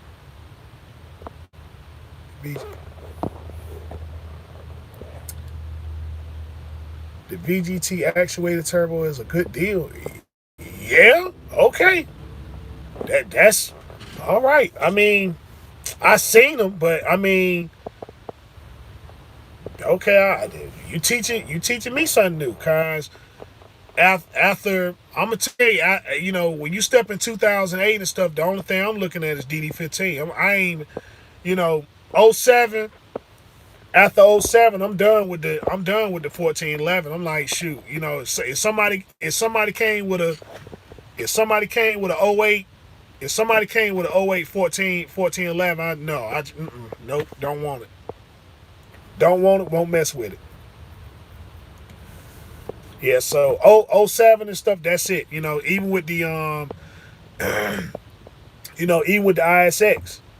Even with the ISX and stuff, man. I'm like, look, oh 07, that's as far as I'm going. I know they made 08s and stuff, ISX, but I still nah.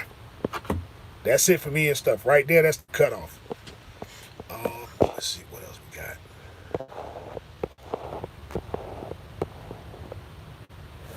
They made them, but had DPI. They did make them DPI. Preacher, let's see, the Cummins N14. Of course, you would say the N14. Of course, you would say the N14 and stuff. I mean, but I mean, it's doing the doggone deal and stuff, man. Hey, and I meant to haul at you and stuff, man. I'm glad you're doing all right. I'm glad you're doing all right and stuff, man. You got the truck squared away and stuff. So yeah, but of course, you would say the N14 though. Like, yeah, that's the very little. You had a lot of work and stuff done, but very little stuff when it came to the motor. It's just little bits and pieces from what another person did. You fixing all the old stuff up. It ain't nothing you did. It's just, hey, the truck is just older. The parts we just replacing it with something new and stuff, and then it's gonna do another 2 million miles and stuff like that. You probably ain't gonna touch it no more. You know.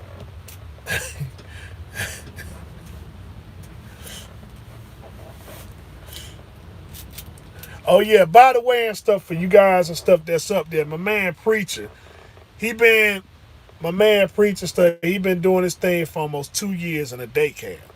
So, you know, he been doing this thing with a day cab and stuff like, man, look, ain't even thought about getting a sleeper truck. Just go do his thing and stuff like that. When he go home, take care of his business, all in the day cab.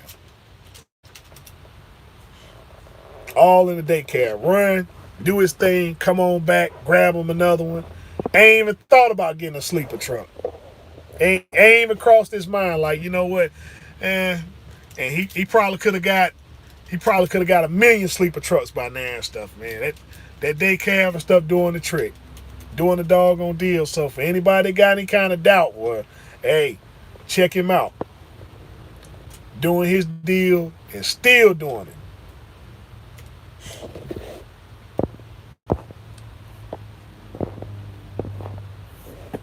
But yeah, so yeah, just checking in with y'all and stuff. I'm gonna wrap up this week here. I'm actually in South Carolina now and stuff. I pick up over here at where I'm at. What part of South Carolina I'm in? I forget the name. Of South. Anyway, I'm in South Carolina. I'm going to Newman, Georgia and stuff. It's a straight run. It's just pick this up in the morning, deliver it tomorrow, come back over here, run more and stuff, and then so make this quick $2,000 and stuff. So I'm gonna tell you what, man. Life show come at you different when you got a mortgage, man. They're like, dang, when I was paying rent, life seemed to be a little bit easy, but man, you got a mortgage now. It's like, man, boy, people treat you different and stuff now. Like, hey, man, they try to throw little monkey wrenches in your game for real and stuff. Like, man, it's just, hey, you got to take this load right here. You got a mortgage. Like, yeah, you ain't kidding. Daggone, like with rent. Well, I'm like, when you rent, man, like, okay, so the rent's late, big deal. That daggone mortgage, bro. Like, man, I can't be messing around and stuff with this mortgage. Like, good gracious, you got to get this money. Like, man, what the heck you doing? Huh? This load here was paying. This load here and stuff paying $4 a mile and stuff, and I went in there actually. I went in there and asked for more money and stuff. I'm like, I ain't even think about it. They said, well, yeah, this what it's paying. I'm like, okay, all right, man. I don't want it. I had to sit back. I'm like, the dude said he wouldn't call me back and stuff, man. I got to thinking about it. I'm like, oh man, I'm screwing up. What the heck? So I had to call him back and apologize and stuff. Yeah, sir, please let me get this load, sir. Please, I got a mortgage. I can't be messing around like I used to back in the day. No mortgage, no car, no. Hey, dude, that's what happened, man. When you put that, I should be like you. See, I got my stuff later on in life, so see, I got shoot. I can't be messing around, man. I just got this house and stuff. I can't lose it. Bank me done snatched it back. Oh, you ain't gonna pay us? All right, yeah, we can go on foreclose and stuff on this house, and we go on foreclose and stuff, and I ain't had a chance and stuff, man. To set the place up right and stuff, man. I'm like, hey, at least let me, you know, at least let me have relations in the house at least one time. That's it. I mean, after that, they can come get it. Like, house just ain't a house unless you had relations in it at least once. I'm like, you know, and for some reason, I've been thinking about that a lot too and stuff like that. If I don't do anything in this house, let me at least have relations in it once. Like, is this what homeowners and stuff think about? Like, I don't know. Just tell me, like, heck on, man. I gotta. What the world? let me knock this crazy mess off and stuff, man. Hey, but y'all, if y'all guys got any more questions and stuff, just go on throw it on out there and stuff, man. If not, let's see. I will be busy tomorrow, but Friday. So yeah, if everything and stuff is good, we should do another live on Friday. Yeah, we should do another live on Friday stuff. So I'll be busy tomorrow. Oh yeah, you know what? Hey, something else too and stuff. Look, y'all take care of y'all, cause do y'all know I caught COVID again? I should, just go and put that just go and put on out there and stuff, man. I caught this doggone crap again, man. I caught it again and stuff, man. And so it's just y'all be careful, just be careful and stuff while y'all out here and stuff. This winter, the weather's real crazy and stuff. Like it's warm one day and stuff, then the next day and stuff is cool, and you wear a coat one day, then the next day you don't wear a coat and stuff like that. Just be careful where you go to, and for those y'all that's wondering, like, how you had it, cause how you got, dude. Listen, you ain't got to get tested. That's one thing. That's one thing I will say and stuff about that 19. You don't have to go get tested. Like, dude, you just when you got it, you got it. It didn't stick around longer than it did the last time and stuff. But hey, dude, when you catch it, man. Let's see. You stay southeast now. Oh, okay, all right. Yeah. Hey, shout out to you. I wish I could do the same thing and stuff, man. I booked these 2 loads and stuff, man. They got heated. They didn't even want to write the load up and stuff, man. Like, dude, hey, it's going to Georgia and stuff like that, man. I had you one going to Maryland. Like, dude, can I get a break? Like, it's this, it's 2 loads in the south and stuff like that. Like, man, these tolls and stuff, and the fuel. I'm like, shoot, it's $3. I think I spent $3.21 down here and stuff. I'm like, man, I had to bust these tanks wide open. Like, shoot, it's up there in the northeast, $4.05 a gallon. And that's the reasonable places and stuff. I'm like, man, shoot, it's $3.21. was gonna go get me a couple bottles or something like that and everything, man. Hey, get some of this $3 21-gallon fuel. Good gracious. But yeah, at least I get a break, man. I'm like, it's just it's cold, snowing up there.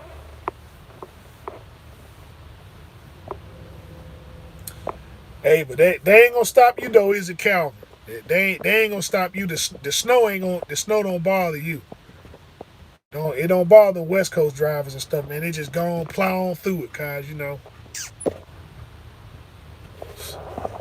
snow is just like rain. Don't even bother you, Jason. It's just gotta go get my truck washed and stuff when it's all said and done. Like, man, they talking about getting like 8 feet of snow. Like, oh man, 8 feet. Like, man, y'all closing down for 8 feet, man. Like, dang, gonna do. I drive 80 feet of snow. That's when you declare emergency. 8 feet. There ain't nothing to it. 50-mile-per-hour wind. 50-mile-per-hour winds. Like, man, what you talking about, man? The snow didn't happen here. Yeah. No, it didn't snow. No, it didn't snow in Maryland. It just when I was in Maine, it snowed up there. Yeah, it snowed up there. So you go to Maine. If you go past Bangor and stuff, then it looked like how it normally do. You know, it looked like how it normally do and stuff like that. You ain't gonna see. The snow done disappeared to around April. So everything's snow covered. But that's if you run up there like the Canada and all that stuff there. But you know,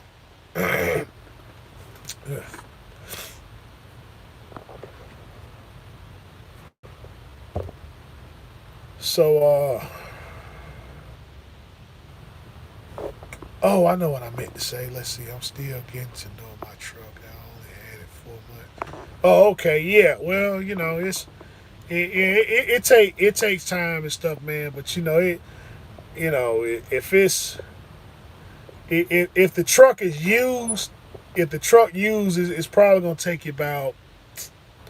It usually take you about 7 8 months, and then you got everything down packed. Right? You got everything down packed in, but yeah, it's going.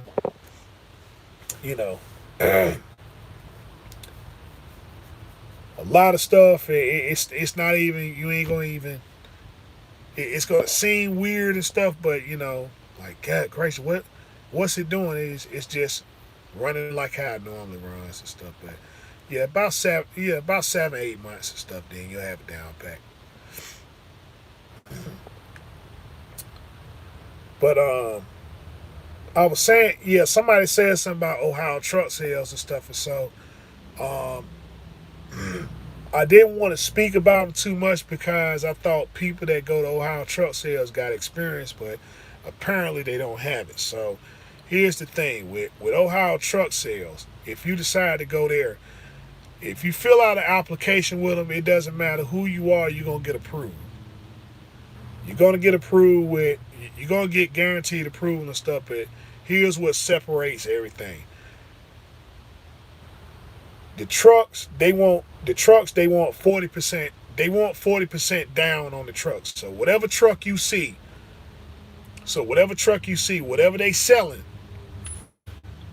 whatever they selling. If you want to know what your down payment is and stuff, it's gonna be 40%. I don't care what anybody say. I don't care how good your credit is and stuff. The bank that's gonna finance it, cause it's only three banks that's gonna finance the truck. It's only three that's gonna finance it. It ain't no point of you trying to look for financing and stuff. You will not get it. You will not get approved. The bank will not. I don't care how good your credit is. I don't care how good your credit is and stuff. If you go to your bank and stuff to try to get it financed, they will not finance it. When they look at the year of the truck, they ain't giving you no money. They want $60,000. No, they gonna hang the phone up on you.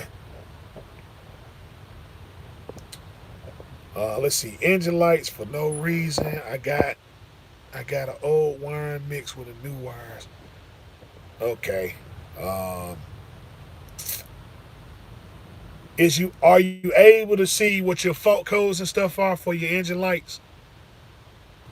Cause that's important too and stuff. But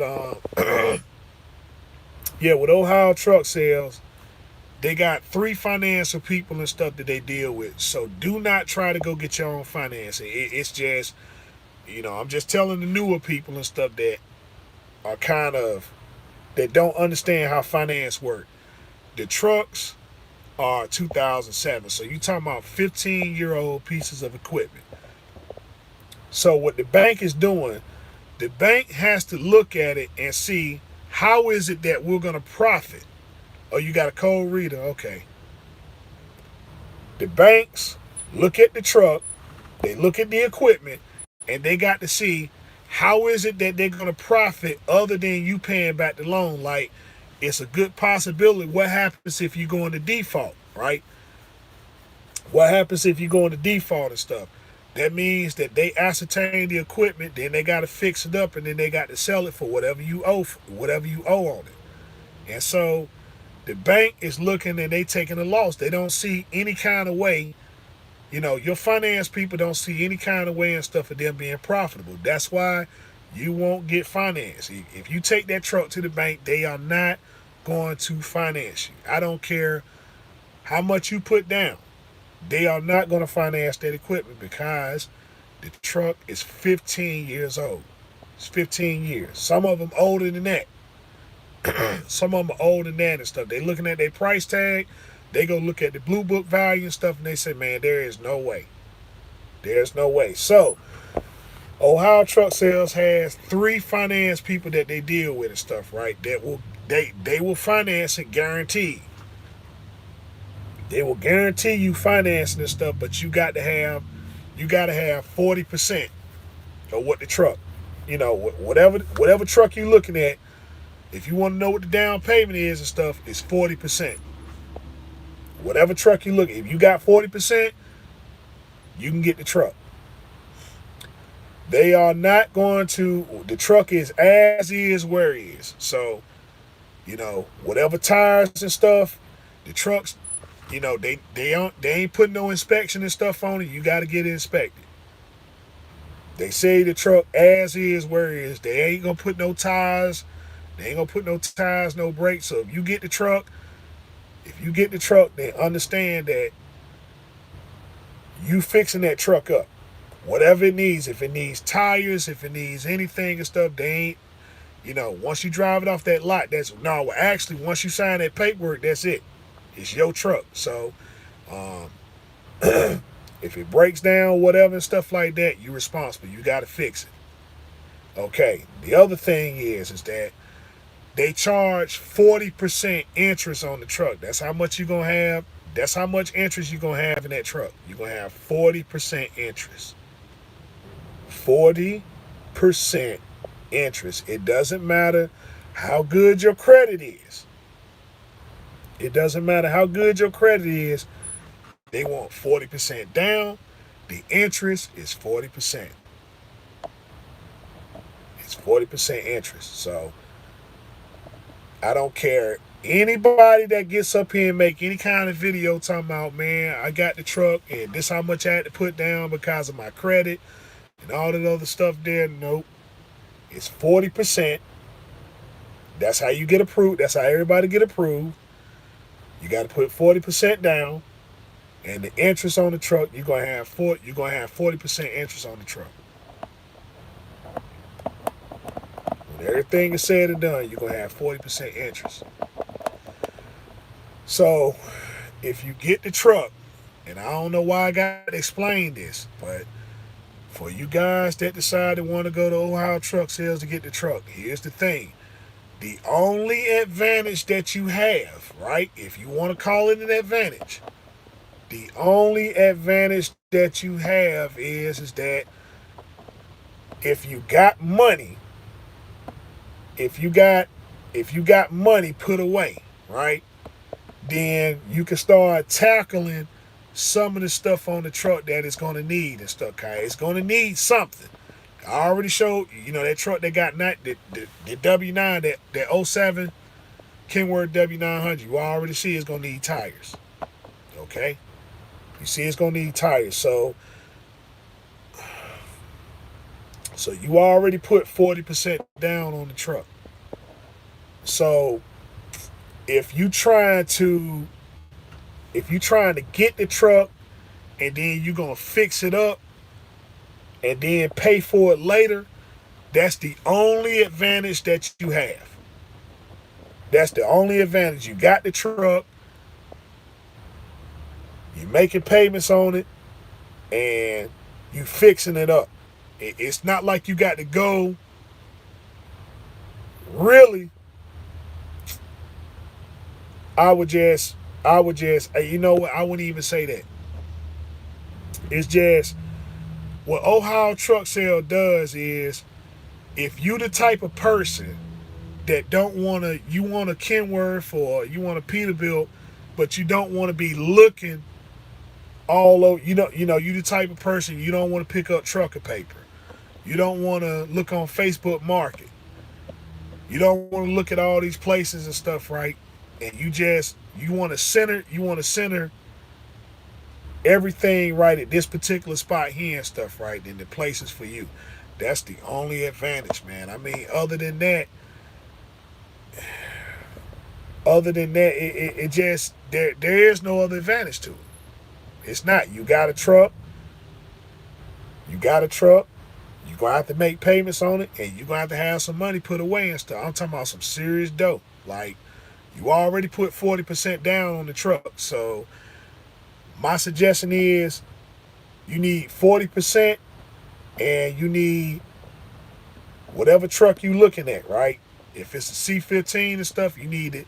You need to be having somebody on standby that can do a rebuild. You need to have somebody on standby that can do a rebuild and stuff. If you got the money if you got the 40% and you got the money for the rebuild and you want to go get the truck and stuff, then you okay. Then you all right and stuff. If that's the way you want to do stuff. But like, my thing is that, and like I said, I shouldn't be saying this, because if you the type of person that's looking for an older W900 or 379 and stuff, then you should be doing your due diligence anyway and stuff, right? And see other places that you can go to and stuff just to buy the truck straight out. Okay, go to the auction. Go to the auction. Go on Facebook Market. Go on Craigslist. Pick up trucker paper and stuff like that. Check those outlets out and stuff first, right? Cause to me, Ohio Truck Sales is like it's kind of a last resort. It's kind of a last resort if you looking for, I'm talking about this particular truck, and you can't find it nowhere. You cannot find it nowhere. You looking for that particular, they don't sell it anywhere else, then yeah, you go there. But that's the deal there and stuff, man. You get in the truck, it's 40%. And then you need to have your rebuild money and stuff like that, cause I see down there, Ohio Truck Sales got real bad reviews and stuff, but the people that's up there giving real bad reviews they just folks just like everywhere else. They just weren't prepared. Just like the Lone Mountain people. People went to Lone Mountain and stuff. The ones that's leaving Lone Mountain bad reviews and stuff are those that they didn't have, they didn't have their repair money and stuff, and so they thought that, well, okay, the truck broke down. Now they calling the dealership and stuff and saying, hey man, the truck just broke down and stuff. Can you help me fix it? I just bought it. They gonna tell you, man, hey, you on your own, man. That's between you and the finance company. So the finance company, they like, hey, we got 40%. So we got 40%, which is how much the truck actually costs.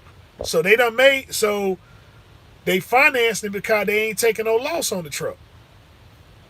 When you drop 40%, that's how much the truck actually costs. That's how much they paid for the truck, and then the rest of it, that's money to them. So They get what's left over, then they get 40%. They get 40% of what's left over on the loan. So it's all profit to them. So if they gotta go retrieve the truck and stuff, then yeah, hey, we'll go retrieve it because we ain't lose nothing. That's why you got to put up 40%. You know, that's why you put up 40%. So the bank made their money back right then. So from from the time you make your truck note and stuff to the time you pay it off, that's all profit to the bank. All of that is profit. So if you go into default, they gotta come they go pick the truck up, they'll fix it, and they'll go right back to Ohio Truck Sales. Or, it might go back to Ohio Truck Sales, it might go to the auction. But they saying, hey man, listen, we made our money. We didn't lose nothing. We didn't lose nothing. So it's 40%. Anybody tell you I got a truck for less than 40%, they lying. Cause there's only 3 places that finance it, and doesn't matter which one gets it, they want 40%. That's how you get approved. No matter your credit good or bad and stuff, if you got 40%, you good to go. Let's see, I saw a video of a guy got a truck he said he paid $14,000 down. He said nope. The only way he paid $14,000 down is $14,000 makes up 40% of the truck that he got. If he got that particular truck and he put $14,000 down and stuff, it was because that $14,000 made up 40% of what the truck cost.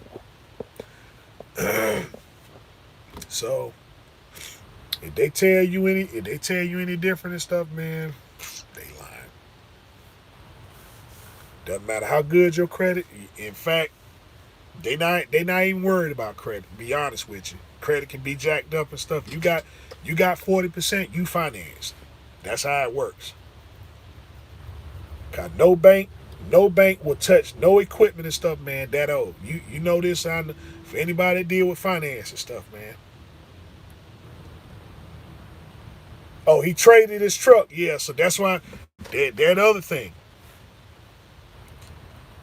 His truck was 60,000. So his truck was 60,000. So if he put 14,000 and then he traded his truck, then there you go. That's why he had to come with 14,000. So yeah, you can trade it in. They'll take your truck as a trade in. They'll take your truck as a trade in. So if it's 60,000, if his truck is 60,000 and he put 14,000, then they probably gave him, let's see, 60% of not 60%, 40% of 60,000 is, I believe, what, 20. It's around 20. It's around 20,000. I think what, 24. Around 24,000. Somebody do the math for me. I want to say 24. It's about 24,000. 40% of 60,000. Somebody real quick.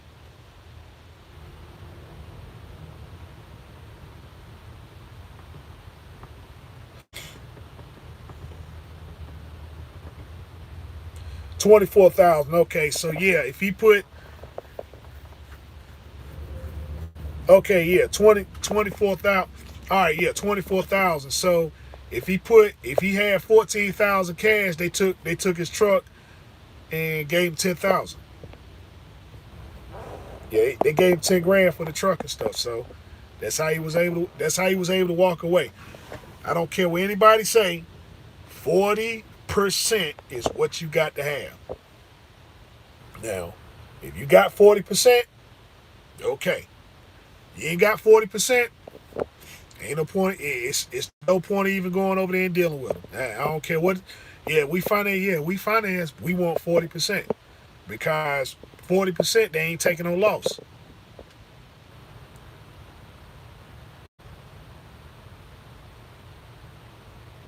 Yeah, that's how I seen it. I'm like, you know, all I've been seeing, it's like um ever since I did that last live feed and stuff, it's a lot of stuff been coming in the recommended videos and stuff, and most of them been from guys that's getting truck for my Ohio truck sales. So I'm looking at the video, and so that guy, he sat there, I got this peak and stuff like that. He said, man, I had to put 14,000 down, but that's cause I got good credit. I said, no, you didn't. No, you didn't. You didn't. Shoot. You didn't get him no $14,000 and stuff and walked out of there with no Peterbilt. No, Jack.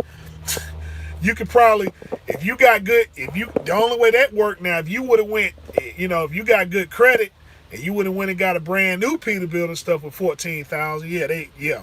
But you ain't got to put 14, you ain't got to put 40% down. Let's see, you see the lease driver done with GP now. you know, it's just, see, you put this type of stuff, they put this type of stuff up there, and then people see it, and then they go over there and stuff thinking, oh well, yeah, I got $14,000. I got $14,000. All right, now I'm gonna tell you now, for you guys that got the PPP loans, right? For you guys that got these PPP loans and SBA loans. Now, if you want a pre-emission, if you want a pre-emission truck, remember cash is king, right? So cash is king. So you got $100,000.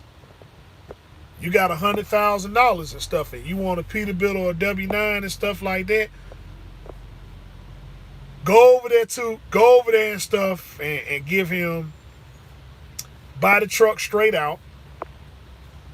Buy the truck straight out, and you still got $40,000 left over. You still got $40,000 left over and stuff, right? So,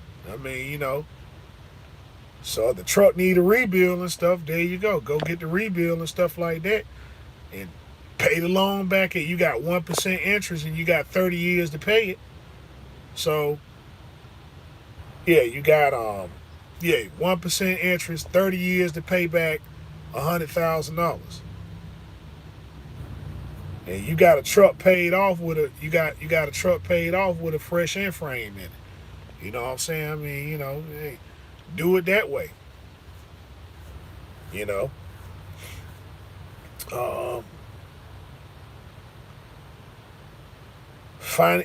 can finance it and stuff like that, and just don't trick off the money. Just don't trick off the money. You put the down payment down, make your money back and stuff, and then you gotta say, if okay, you got, for you guys, you got your PPP loan. Your SBA loans. They give you $100,000. He want 40%. So he want 40% and stuff. So see, that works for people like that. That works for people like that and stuff. But for the rest of us that had to work and save our money and stuff. So if you got an SBA loan, this is how you do this, and you'll be okay. You got your SBA loan, right? The money is made for your business. So he want 40%, you give him 40%. Drop the 24,000, so you still got, so that means you got $76,000, right? Now, just make your payments through the work that you do, and if the truck break down, right? If the truck break down and stuff like that, then that's how you, okay, well, let me use this SBA money. Let me use this SBA money and stuff and fix the truck up. So, if you already got it, you ain't got to go all in. You ain't got to go all in. Keep your money and let the money sit back and stuff. And so it's like you start using that money every month. Like, I ain't do good this month, right? I ain't do good this month with the lows and stuff. Well, just take a little bit from the SBA loan and make your truck note. So if they giving you 3 years and stuff, If they giving you 3 years and you still got 75,000 to the good, right? Keep that money there and stuff, and then just pay them a little at a time and stuff. So I'm like, worst case scenario, it was a bad month. Make your truck note, you still good. Best case scenario, you make the money back. But no, I don't do that. I'm gonna take the whole $100,000 and then just drop it on this truck here, and now I gotta make all. I got this truck here, and I got to make all this money back. You know, and then you don't make any money. Now the truck done broke down and you can't pay for it and stuff, and it's in the wrong place and stuff like that, and then they done snatched the truck up for nothing. You know, you took the truck to the shop. Yeah, 2023. Yeah, I wouldn't even. Man, I say next year. I say next year and stuff, man. Yeah, I say next year and stuff, man. So, but that's how you use it and stuff. If you really want that Peterbilt and you got that SBA money and stuff, then that's how you play the game and stuff. Cause if you got the money to pay the truck off, right? You already got that. That's on the worst case scenario. But it ain't no point of going all in if you don't know anything about the truck. Just give them the down payment, no matter where you go to. Just give them the down payment, and then you got all that money set to the side, right? So if the truck start breaking down and you going to the dealership, because you're going to go to the dealership, then if they say, okay, well, yeah, it's going to cost you $20,000 and stuff to get the truck fixed, then give them the 20 grand. You already got it in your SBA money, so what do you need to do to keep the truck? Just make your monthly payment. Okay, your truck payment is $2,000, right? So you got 75,000 sitting in the cut. That Pete also had 1.9 million miles. He said it had an overhaul, no telling had. Yeah, see, look, them in-frame, when they start talking about paperwork, oh, the truck got paperwork. Look, we went through that last video and stuff, right? What did we see? Oh yeah, they rebuilt the motor and stuff when they rebuilt this motor when it was in another truck, that 3406. That's clearly a daggone 6NZ, right? It's clearly a 6N. But yeah, the motor got rebuilt when it was another truck and stuff. Then they took the motor out that truck and put it in this truck here. You see what I'm saying? That type of nonsense there.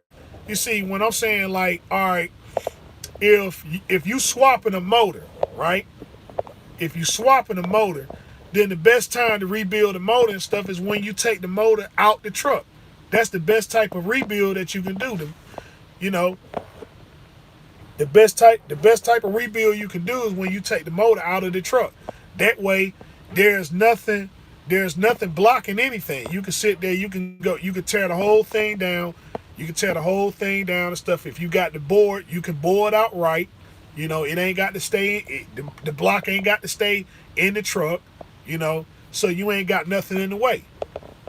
You got to take the motor out. You swapping it anyway. So when you swapping it, that's the best time to do it. And then once you done changed everything and stuff like that, then you throw the motor in the other truck.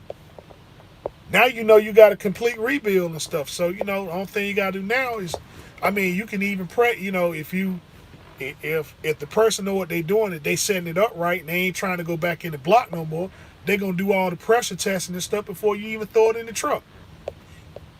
Any mechanic that got any sense and stuff, that's what they do those type of rebuilds and stuff. That's, hey, we put all the stuff in there and we gonna test it before we even put it in the truck and make sure that everything is right, because if it ain't, we can just tear it down and stuff, find out what the problem is, fix it, or whatever.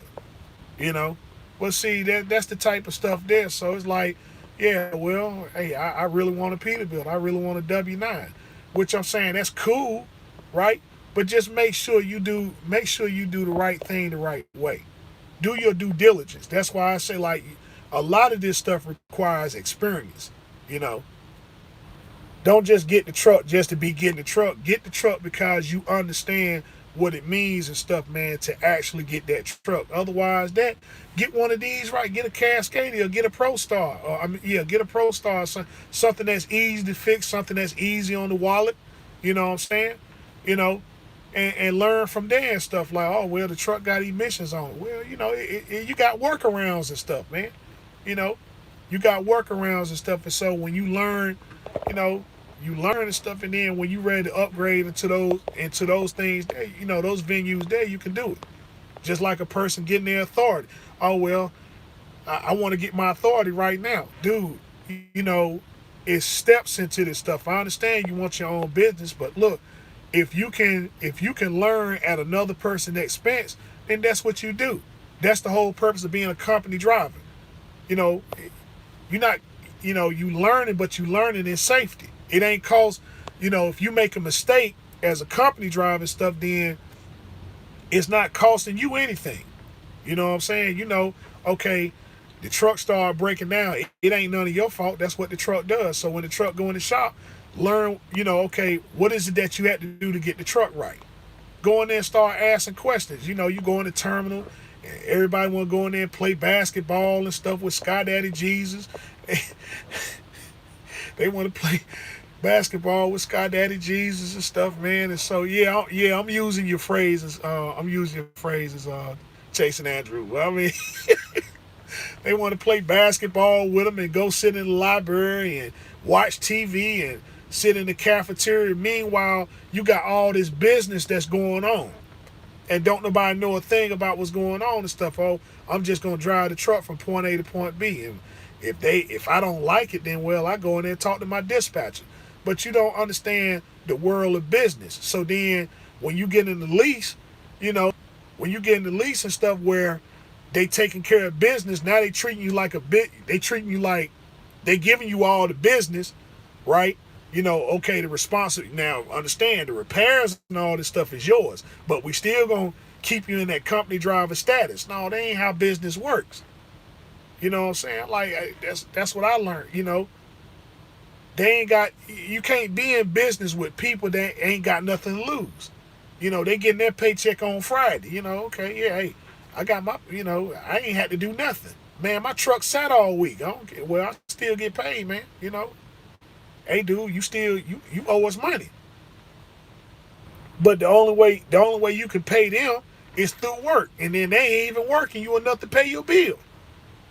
Like, what kind of stuff, that type of finesse right there and stuff. Like, well, okay, we ain't got to pay for this equipment.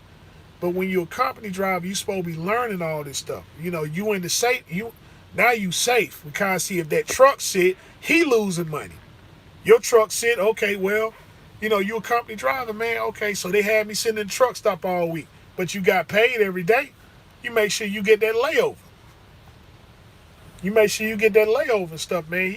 He got a truck and trailer sitting in the truck stop somewhere and stuff, and he ain't making no money. And then he still got to pay you at the end of the week. Okay, go on, run me my bread, man. Yeah, I had to sit in the truck stop all week. Yeah, run me my bread, because I qualify for layover. I qualify for detention. But then you go in there and fuss with these folk and stuff, and then you fuss yourself right out of money.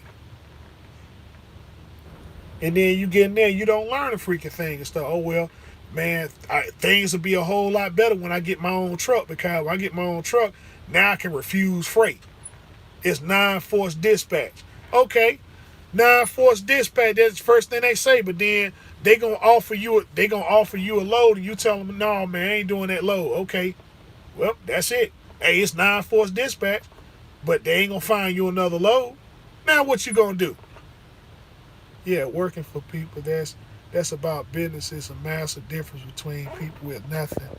Yeah, people with nothing to lose learn that working at certain carriers. And yeah, people that ain't got nothing to lose and stuff, man, You know, you can't have people that have nothing to lose to be in charge of you and your business and stuff there, like these lease programs. Now, if these lease programs, if they had the same thing to lose as you, man, shoot, hey, it's about business now and stuff.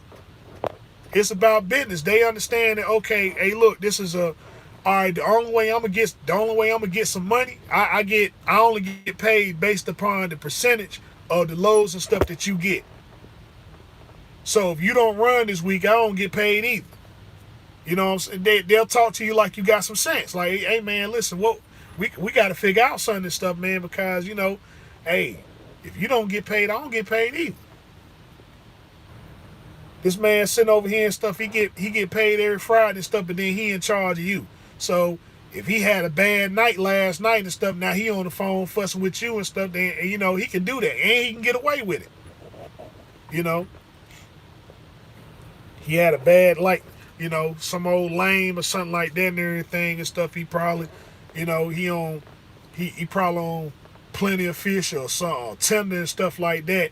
And he can't get him a date and all this other stuff here. And then, you over here talking about business.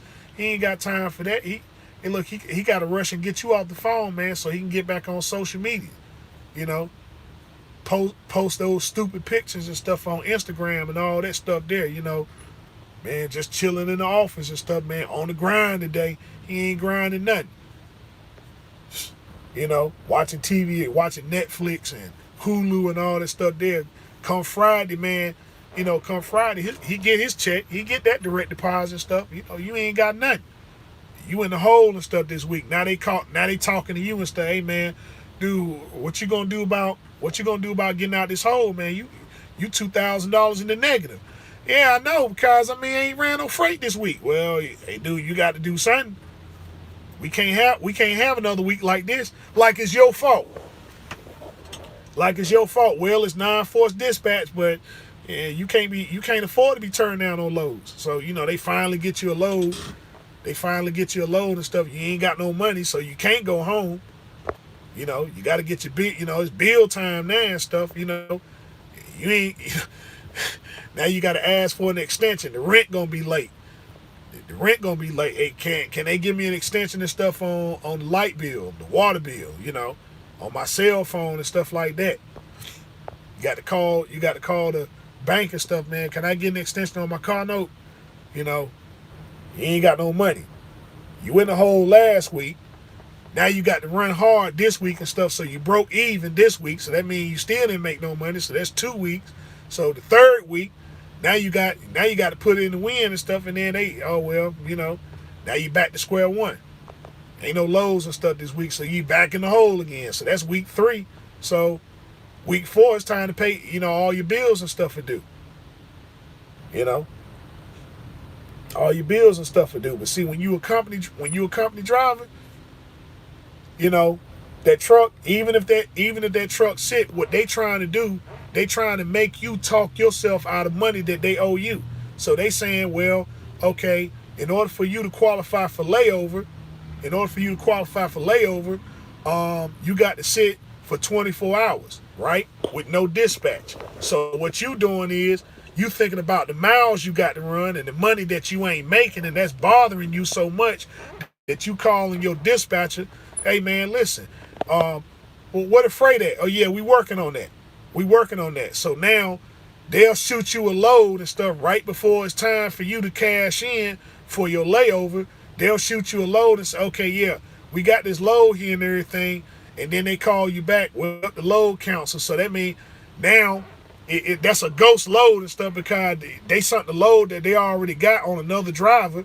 But because of you not understanding the business, you can't sit there and verify with a rate confirmation, even though they talking about, well, I don't need a rate confirmation sheet.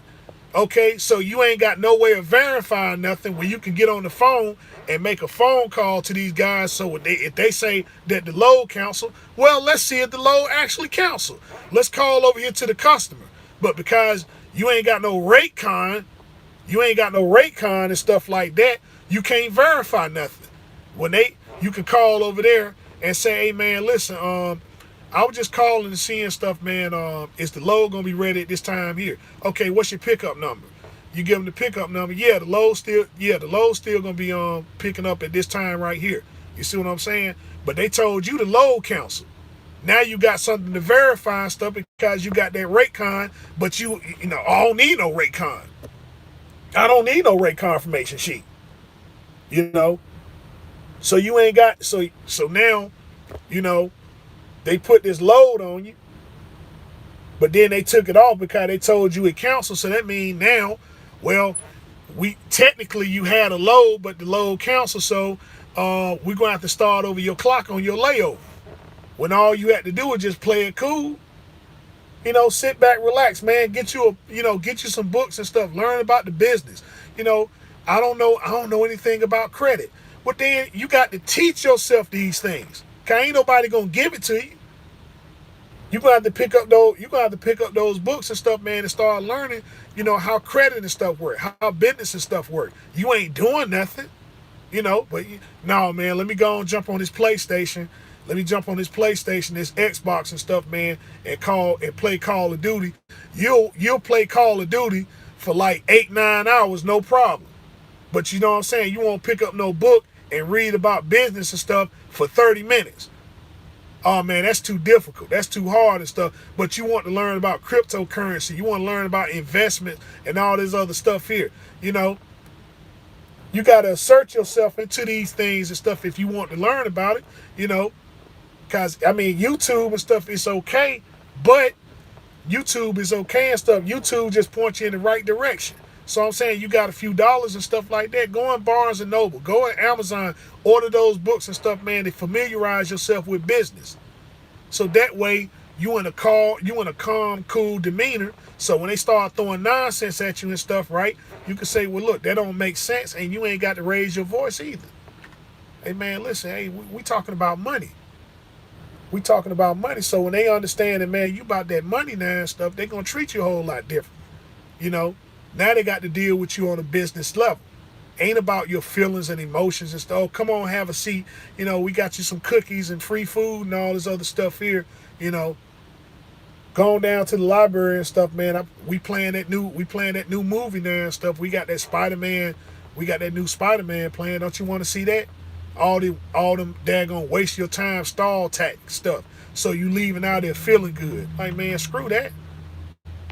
Meanwhile, they in there taking care of business, making money. Okay, what are my trucks doing this week? Okay, listen, man, the money ain't where it's supposed to be at, so y'all need to step it up. You need to call these customers and stuff, man, and get these rates where they supposed to be at. That's what he talking about, man. He in there busting tails and stuff. Okay, how many people made their truck payments this week? How many people in the negative? Okay, now listen, you know, I need my money. So these trucks don't need, okay, he sat last week, okay, it's double time this week. And stuff, so, you know, put the pressure on him because I need my money. He can't be sitting there, you know, if he in the hole, I ain't making my money. Let's see, I flipped out a time or two thinking I was getting cheated on a rate con. I mean, yeah, you know, see, when you understand them rate cons and stuff and how those things work, you understand them scams and stuff, and you understand, okay, they taking money off the top. You know, they taking money off the top, man. Hey, look, I ain't making the money. You know, cause see, when you don't have a rate, when they not giving you a rate confirmation sheet, right? Then if they take any money off the top, understand when you go file your taxes and they go file their taxes, if you ain't got the original rate confirmation sheet, this is what they do. They know that they taking money from you, right?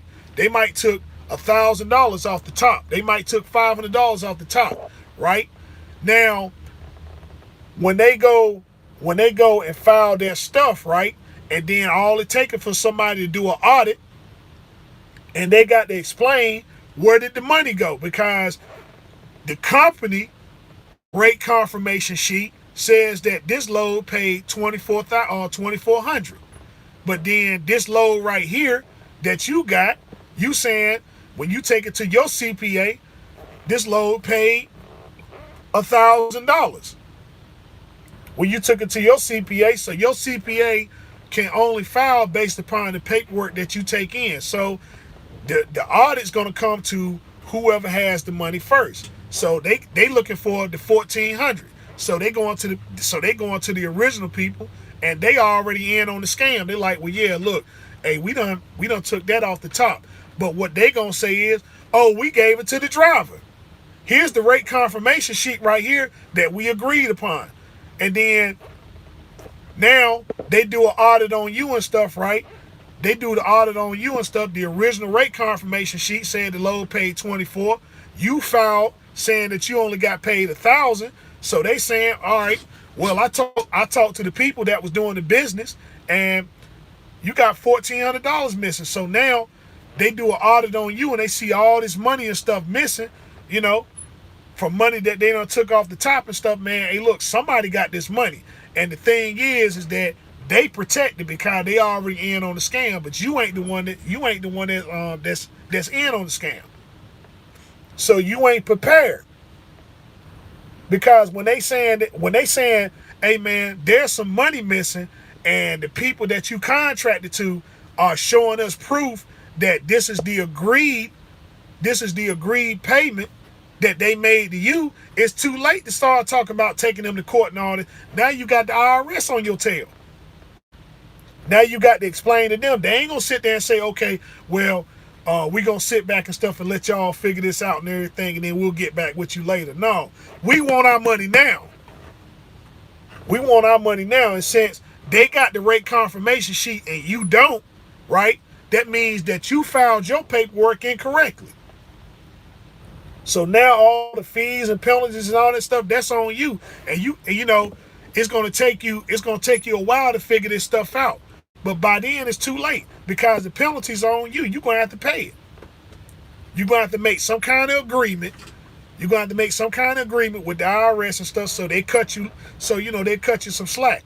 But it still does not explain the stuff. Where's the money that they took off the top? Because they ain't going to sit there and hold on to the money and then give it all back to you. Yeah, well, we took it. We took it. What you going to do about it? Yeah, well, okay. I'm going to put a class action lawsuit out on you. Like, they talk, well, you can sue these guys and stuff. Yeah, you can sue them. But see, the reason why they don't worry about lawsuits too much is because look at all the time. Look at all the time and stuff that goes in between that. You got to go get you a lawyer. You got to get all the paperwork and stuff straight. Then you got to file it. Now, we sitting over here still in this pandemic. So then you finally get a court date and stuff a couple of years later. You get the court date a couple of years later. You done paid the lawyer and all that other stuff there. You finally go to court. And stuff, and they say, all right, we're going to ride this thing out, and you go to court, and then you win the judgment. And stuff. All right. So you look at all the time that's in there. You look at all you had to pay to the lawyers and all this other stuff here, and then they win, and then you win the judgment. And stuff, which means that they owe you money. So now, what happens now? They gonna cut you a check? No. They just by then they done switched over to a new carrier. That's why Central, right? That company Central that was owned by Swift, that's why they ain't in existence no more. Because they went to the lawyers, they said, yeah, we got a class action lawsuit and stuff, man, against these people. Say, okay, yeah. They went, filed the paperwork and stuff. They finally went to court and stuff. They won the judgment, and then now you're looking for a company that don't exist anymore. So, yeah, if they happen to come back in business under that name, then yeah, then their credit and stuff is jacked up. But how do you get money from somebody that don't exist? If they already got the scam started from start to finish, then at the end of the day and stuff, okay, so you won the judgment. And stuff, right? What do the companies use the domicile at? they domicile out of states and stuff that where if they got judgments and stuff against them, then you can't go against their business. You can't just go in and start taking stuff. You can't take the money because they protect it. And they got all this time and stuff to prepare themselves.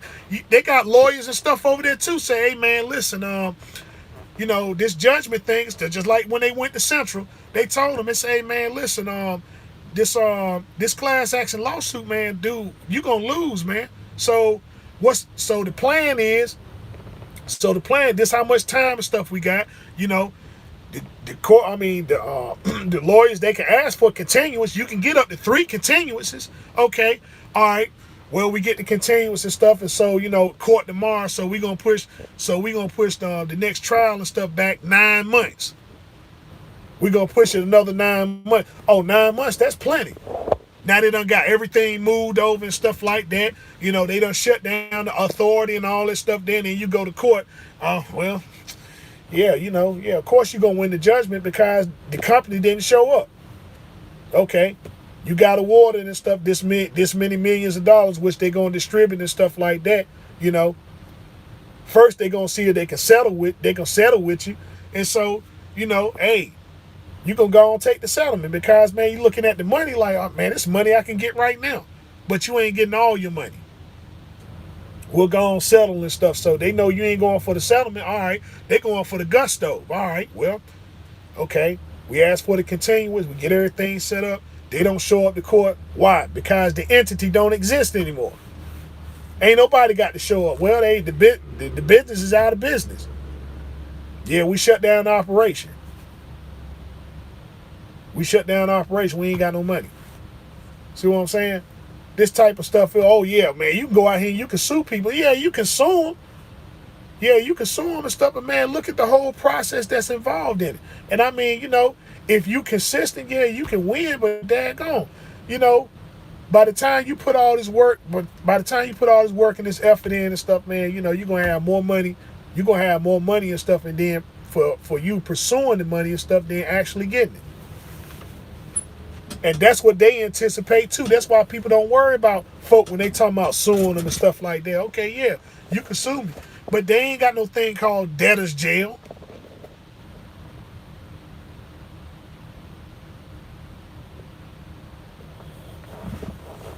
What I'm saying, see, that's how deep it goes. That's how deep it goes. That's the reality right there. You see what I'm saying? And I don't like it any better than the next person, but that's the truth. I'm not trying to scam any, but I'm just saying these scams and stuff, you got to be careful, man, about these networks that you go in and these businesses that you go into. So when you deal with people in business, they got to be taking their losses right then. They got to be taking their losses right then and stuff. Then you got a partnership. You ain't got to worry about nobody scamming you. But see, when you take all the risk and all the loss and stuff, and then they ain't taking nothing, you already know and stuff. You already know what's up. You already know what's up and stuff, man. This is the world of business. This is America, Jack. That's why they say, yeah, you can sue a person and stuff, but look at the whole process. Look at the whole process and stuff. People talk about O.J. Simpson, Ron, like these murder trials and stuff like that. If you get out here and stuff, it's 2 ways it can go. If, in a murder trial and stuff, you might get away with the murder. You might get away with the murder and stuff, but then the next thing that comes is the wrongful death suit. Okay, they didn't get you criminally, but they gonna get you civilly.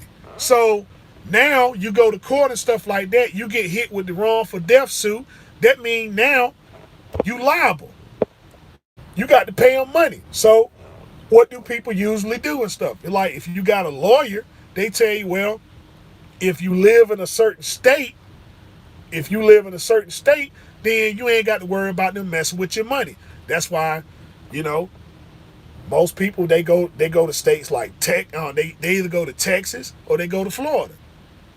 If you got a class act, especially if you went out here and you murdered somebody or you got any kind of judgment or something against you, If you move to another state and stuff like that, you protected under state law. You protect under state law. They can't touch your bank account. They can't do, you got a judgment against your stuff. They can't even mess with your credit.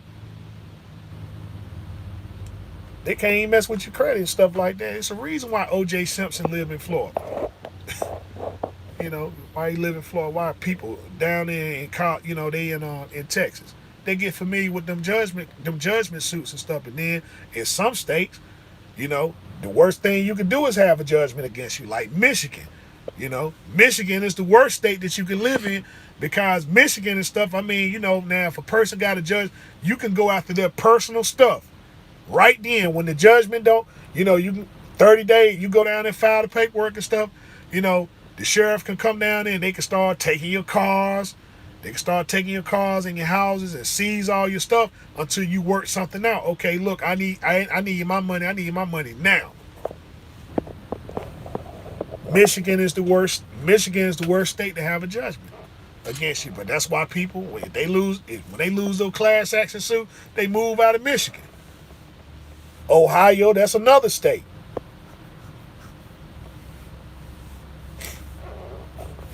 But that's how these things work. It gets that deep and stuff. But then when people look at and they see the deepness of, oh, well, man, now they all discouraged. Like, oh, man, this business stuff is hard.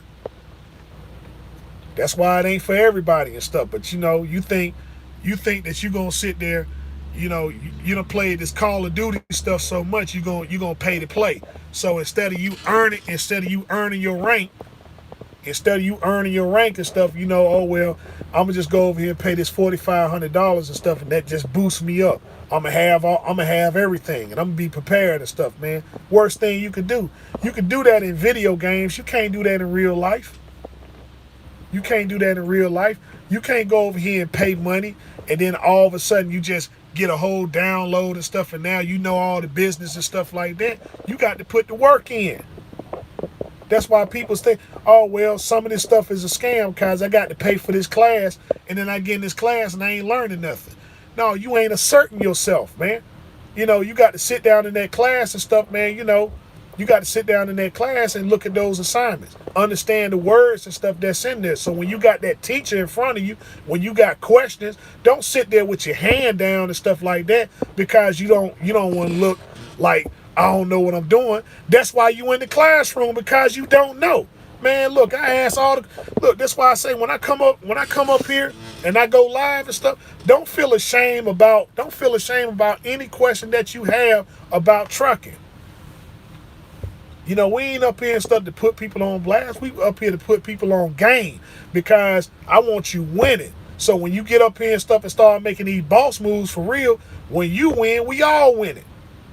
But the reason why trucking is the way it is and stuff is because a lot of people don't understand how things and stuff work. And so it messes it up for the ones who do know how things work.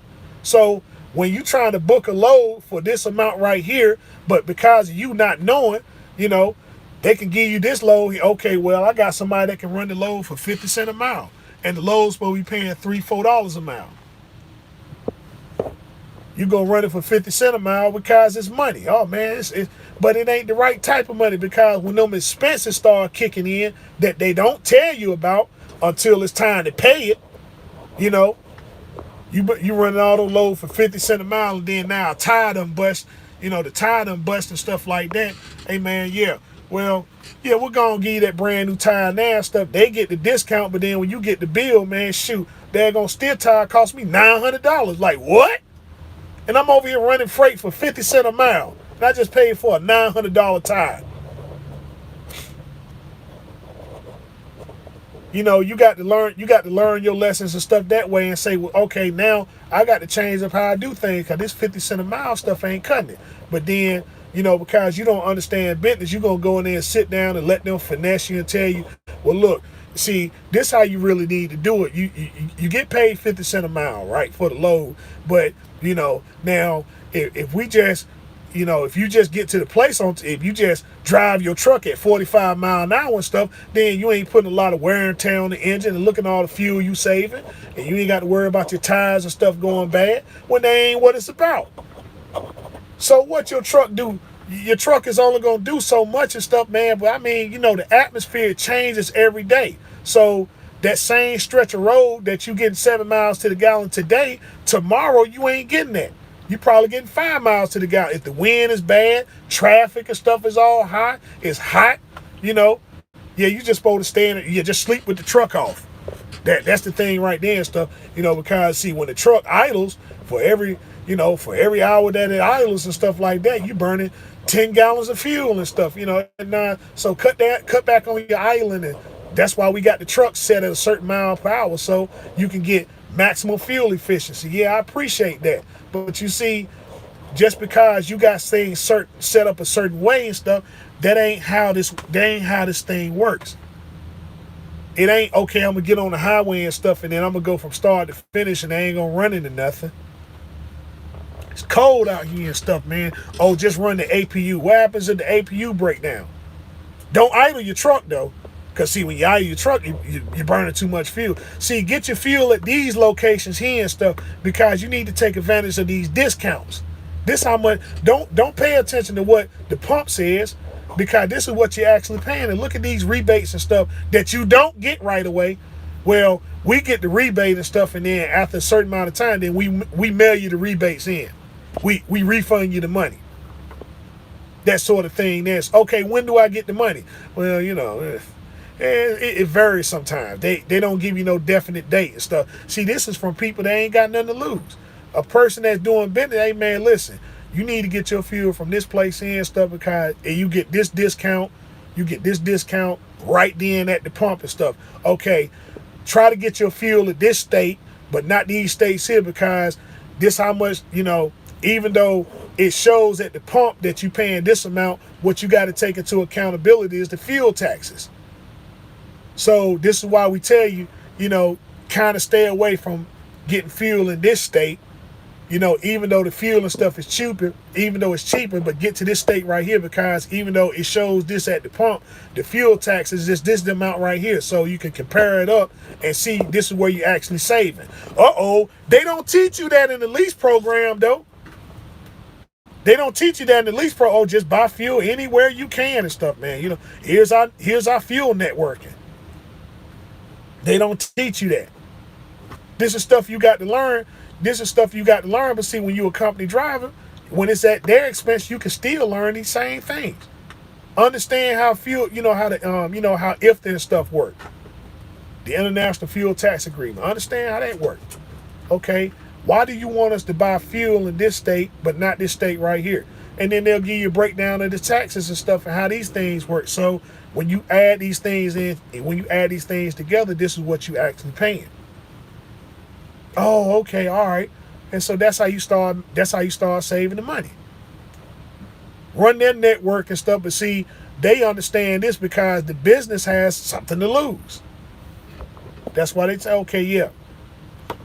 But you don't know this, you just, okay, what the heck? Why they want me to buy fuel and stuff here but not here? But then the fuel seems to be cheaper here. But they don't tell you how the taxes and stuff work.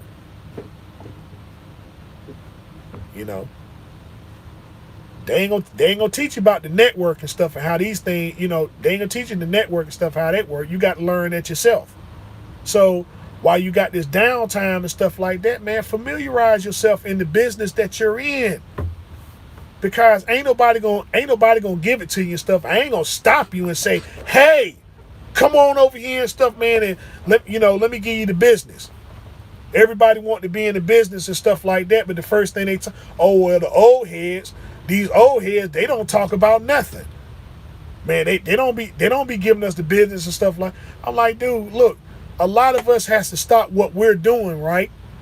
And give you this game, and then when we give you the game, when you give you the game and stuff, you still ain't appreciative about that. Like HT wrote a book, and then they hating on this man because he took the time to write the book and publish it and all this other stuff here so you can have it. Oh man, shoot, he's scamming. Man, shoot, HT scamming and stuff, man. Look at him over there scamming folk like that. He giving you the signs for free. Giving you the signs for free and stuff, but then, okay, then he puts it in a forum and stuff like that because y'all say he don't produce enough videos and stuff. Man, tag on, man. Why you don't talk about this? Why you don't talk about that? Okay, well, I'm going to formulate it. Here it is right here. Man, shoot, he's scamming. Man, look him up there scamming and stuff like, man, they're making all that daggone money scamming folk.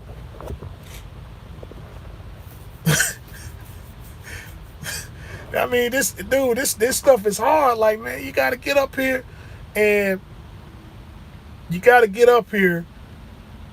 you got to find the time and the energy sometime. Like, dude, I mean, you drive this truck, man, you just dead tired. Like, man, I want to go live, but I can't. I want to produce a video, but I can't. And I'm like, I mean, I'm not even monetizing my stuff. And I know I qualify for monetization because I don't use profanity. I don't use music. None of that stuff there. But I'm like, hey, man, look, you know, and I mean, when I start monetizing stuff, then that's when the trolls gonna start getting up there. Man, shoot, Rooster up there, man, putting out all this information, you know, robbing, look him up there scamming and stuff like, man, he over there scamming and everything.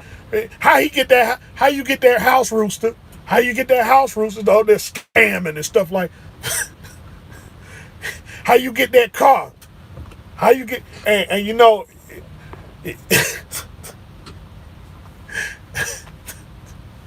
I mean, but that, you know, that's what they do and stuff. I'm like, you know, you get, you know, man chasing Andrews, the same thing. Like, man, shit, look him up there scamming. Man, he up there scamming, man.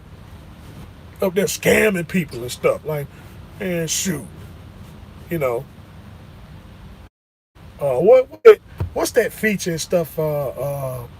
Not Cash App. Super Chat. Yeah, that's why I don't do Super Chat. Oh, that's why I don't do Super Chat. I put Super Chat up here and stuff there. And that's when the troll, all in the comment, man, look at Rooster up there scamming. Look him up there scamming and stuff like that. But then you put the information up there for free that you should be paying for and stuff. Now, you know, ain't nobody got no time for it, but everybody want to go into business. And then I got to go up here and stuff, right? Now I got to protect you from the scammers and stuff, right? Because too many of them came out here, and the reason why I got to put a stop to that is because they really messing this stuff up for people that's genuinely trying to get this stuff down pat. They think, you know, they tell them, yeah, man, you can go in, you can start your authority right now, and it ain't that simple. Yeah, you can start your own authority and stuff, but I'm like, what good is it? You know, like this other guy's stuff I watch. Now he gets up here, he says that hey, I pay for a rented trailer. He said I pay for a rented trailer. I pay a dispatcher. This person got his own authority. I pay a dispatcher to find loads for me, and then I pay a factoring company and stuff once I get done with the loads.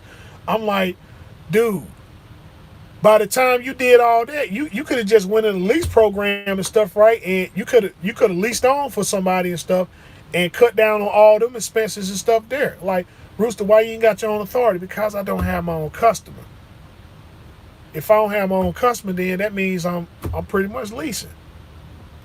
I'm talking to some trucking company and stuff instead of locking down a contract for myself and stuff. I got to talk to them and then run their freight. They the ones with the contract. So I'm like, shoot, to keep their expenses and stuff down, I just lease on. Okay. All right. I still got to run electronic logs and stuff. I still got to do fuel taxes. I still got to do the fuel tax and stuff like that. So I might as well keep the expenses and stuff down, right, and just pay them. But best believe, if I ever get one customer that I can lock down and stuff, that's it for me in leasing. You know, I'll just use these guys for backhauls and stuff. All right, I got a head haul on this contract here, and then I'll backhaul back and stuff, you know, because it ain't gonna matter. I get paid off the head haul, the back haul and stuff. I'm not too concerned about it. As long as it get me back down here to where I can pick up this other load and stuff, and that's that. I want to make money going and coming. I know I ain't gonna make money, you know, coming, but I'm gonna make money going. You know, just like all other trucking companies do. They got contracts, but then when they get taken out of range and stuff, they call the other people and stuff. They network. Hey, um, I see you got this load and stuff posted here. I got a truck over here and stuff, So, okay, yeah, all right.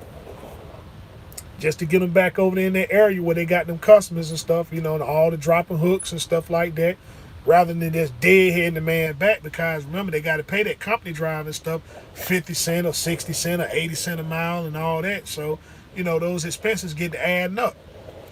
So, that's why they don't deadhead the trucks everywhere. Dang on. Why I'm doing all this why am I doing all these little short haul stuff? I'm doing all this short haul stuff, man. Why they just don't send me over there? Because, dude, they got to pay you to do that. So them short hauls and stuff like that, it's a lot of money in it. More miles, why don't they just get me a load from over here in the East Coast and run it to the West Coast? Like, yeah, I mean, trust me, if they could do that and stuff, they would. The only time they do that is to keep you away from the house. You live in North Carolina. Yeah, we'll get you a load to California. That way and stuff, you in California, you got to worry about sneaking to the house. Okay, you go to the house, and stuff like that. What you going, you got a load and stuff there, and then, play Call of Duty too long and stuff, and overslept at the house. Now you got to get up.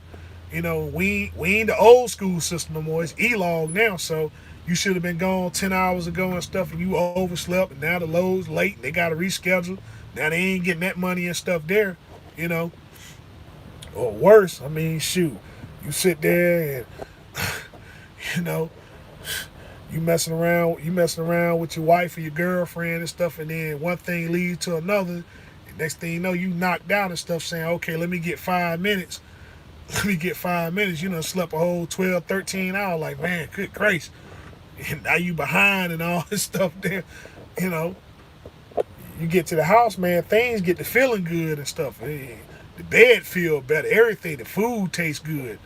All the good TV, all the good shows coming on TV and stuff, So they got to keep you away from the house, man. Are you on the West Coast, you good. They ain't got to worry about them going home.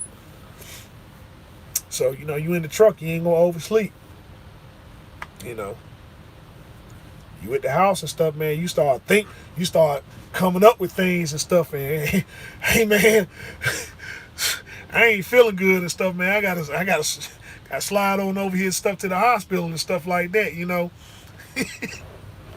Hey, dude, I'm telling, like, listen, you got all the energy in the world and stuff until you get to the house, all that daggone,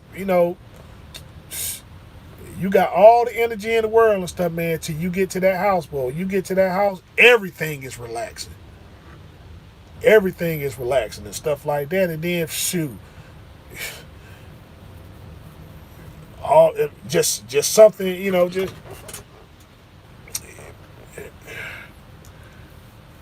it's just when you get home and the right type of things going on at the house and stuff, it's like, dude, you ain't trying to leave. Like, okay, you going home for 2-3 days and stuff like that, and it's like, now it's that third day and stuff, like, God, I got to leave tomorrow. Like, man, I ain't trying to go nowhere. You get on the phone, now you start ducking and dodging. That's the company. All right, man, shoot, I ain't going nowhere today. Next thing you know, you got a whole week at the house. It's hard to leave. It's hard to leave home, man. Make that adjustment and stuff like that, shoot. But I mean, that's what we got to do and stuff. That's just the business that we in. That's just the business that we in. And then on top of that, you sitting over here, you got the possibility of making $10,000, and then your dispatcher only he on salary. He on salary. He can go right in that. He can go right in that computer and stuff and see how much you made. Everybody know what you making. There ain't no secret. It's right there. Okay. Man, shoot, this driver made $10,000. He making 10 grand consistently. I'm sitting over here behind this computer. And stuff, man, on salary and stuff, making, 12, $13 an hour. And you sitting over here with a 10 grand settlement. We act like we ain't got no haters and stuff out here. You probably the most humblest person there is, but he looking at that check, man, shoot, I work harder than he do. How come I don't make the same money he make? Then they start throwing little monkey wrenches in your game and stuff like that, you know. Man, shoot. He making all that daggone money. I remember my old company trying to send me to pick up in Vermont on Friday. And I mean, dude, that's how it is. Like, man, you know, they trying to make, you know, they trying to make money. They trying to make money and stuff, man. Like, yeah, I know. You know, they fried. You know, they fried. They scare. The fried. They scramble. Like, dude, it was a man. I don't know how long you been driving and stuff, man. I'm like, if you can remember back in the days when we was on paper logs and stuff. Shoot, Friday and stuff, man. I'm like, I'm living in I live in North Carolina, way up in. I got to pick up in Massachusetts. My home time, start from the time you know, it ain't from the time I get home. It's the time that I get that load that can go through the house, cars. I got to be over here Monday. You picking up on Friday and stuff like that. Like, good gracious, man, I got to be at the house by Friday night. You know, you picking up and stuff like that. You got to drive through all that traffic. Your time up, you know, your time up and stuff like that. You know, you on that paper. Your time ain't up. Your time ain't up till you get to the house. You know, you used to pull over. You know, back in the good old days and stuff, man. So you could pull over, get you a power nap. Okay, the traffic bad and stuff. All right, let me go and pull on over here. Traffic get good. Let me start riding again. You know, shoot. Early Saturday morning, you pulling up and stuff. Shoot, I got my weekend. I got my weekend. I'm like, shoot, E-log and stuff now. I don't see how folk be talking about. I'm going to be home every weekend. You sitting over here. And stuff. You 100 miles away from the house and they tell you can't PC or nothing. So you got to stop, do a 10-hour break. You got to stop, do a 10-hour break and stuff. Then get up, then drive to the house and stuff. Then you drive to the house. hey, Cal, you on? Hey, man, shoot, you remember how I was, but man, shoot. Hey, listen, the weekend, you know, Friday come up and stuff like that. Y'all, you know, you trying to scramble. That's like back, you know, like the DOT, you know, for a lot of you guys and stuff, man. Let's see, that's what happened to my cousin one time when he was at Warner. Yeah, see, Warner was the only people that was doing the E-log stuff. Like for the rest of us, man, shoot, you know, like the worst 2 days to get pulled. You know, like we didn't have to worry about roadside inspection. Like when you went to a scale house, right? When you went to a scale house, the only thing you had to worry about is your logbook done. Man, your truck can be leaking oil, it can be leaking air, you can have bald tires. What you worried about is that scale man standing outside. Look, I don't care. My load I can be over gross. When you pull up to a scale, the man, is he standing outside? Cause the only thing he check, if that logbook and stuff straight, go ahead on. You want this when you standing outside and stuff. All the thing you want him to do is just that right there. All right, good, man. That logbook ain't done and stuff. Hey, I don't care how your truck. They won't pulling people over doing roadside inspections. They never, man. Look, roadside, man. They wasn't doing that stuff, man. What the DOT every Friday and stuff. That was just the routine. When you went through the scale, you just pray that he wasn't standing outside. Cause he was standing outside. Okay, if your logbook good, you good to go. No DOT inspect. If you ain't got your logbook filled out and stuff, okay, pull around back. Then they start checking you. Your logbook was straight, proceed on. That's it. That's a good feeling, boy. You sitting there, you know, you got that logbook done and stuff, you rolled it. Sometimes you got to fool the DOT. You got to go in with you ain't got that logbook ain't been touched or nothing. But you know, you pulling up, you already got the window and stuff rolled down, ready to hand in the book. Like, no, you too confident. Go ahead down the road and stuff, boy. I'm sitting there, man. You sitting there shaking and all that stuff down. Ooh, thank you. Ooh, Jeebus. Thank you, Black Jeebus. Ooh, Jeebus. Thank you, Jeebus. Hey, man, shoot, you got to kind of, you know, that's how you got to kind of pay it. Like, man, I can't believe some of this stuff I used. You know, I drive a whole week and ain't touched the logbook. Like, man, Like this man, you know, like he ain't gonna be standing outside and stuff. I'm like, yeah, that was in '02. That was in '02. I got. Hold up, God, what you got? Yeah, that was in '02. I was going out of town. I saw him 20 miles away. Out of hours, I told him to go home. That fool took a whole 10 and rolled no car. Yeah, and went to Lord. Yeah, I hate when I go to the scale and he say maintain a certain speed and the guy in front. Yeah, in front of me 10 miles. You know what I'm saying? Like, see, that's what gets you. You know, that stuff right there, they get in the scale house and then they get all scared and then you the one get busted. It ain't the one acting all scared and stuff. They get you. Like you the one started it. You go, you know, they get up there on the bypass lane and hit the brakes and stuff and then they going 5 mile an hour and the sign clearly said 45 mile an hour, you know. He get to go on by and stuff. They get, oh no, you come on in here. You come on in here and stuff, man. You know, and they go weigh you up and stuff. And that nonsense, they getting them scare houses, and these truck driver get scared, boy. Like, oh Lord, he gonna come out here and get me.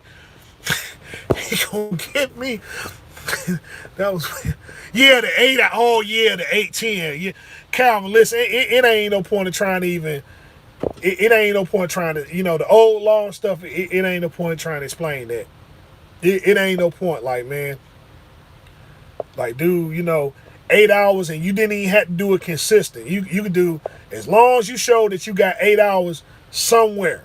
If it added up to 8 hours, it's the date. They don't understand that. They don't understand that stuff. Like, man, shoot, you know. It won't no such thing as run out of hours and stuff either. You ain't no point trying to tell the trucking company that either. Like, hey, I'm out of hours. So, I'm out of hours. So, like, hey, listen, you got this load and this load got to be picked up and got to be delivered over here and stuff, man. Otherwise, that you going to be sitting. Oh, God, man. Whew, buddy. Well, that's how it was, man. On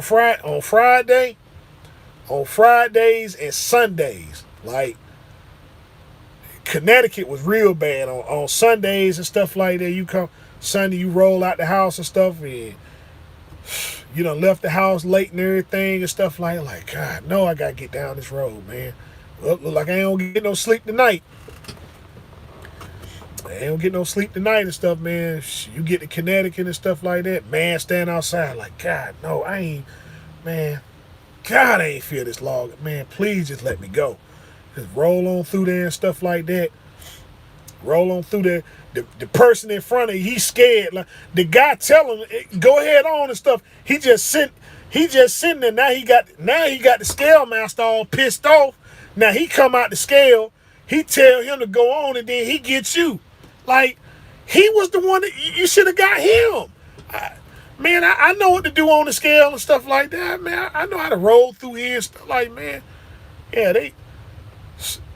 the guy, I'm telling you, like, this guy pull up on the scale, kept the green light on, right? He pulled up on the scale and he stops.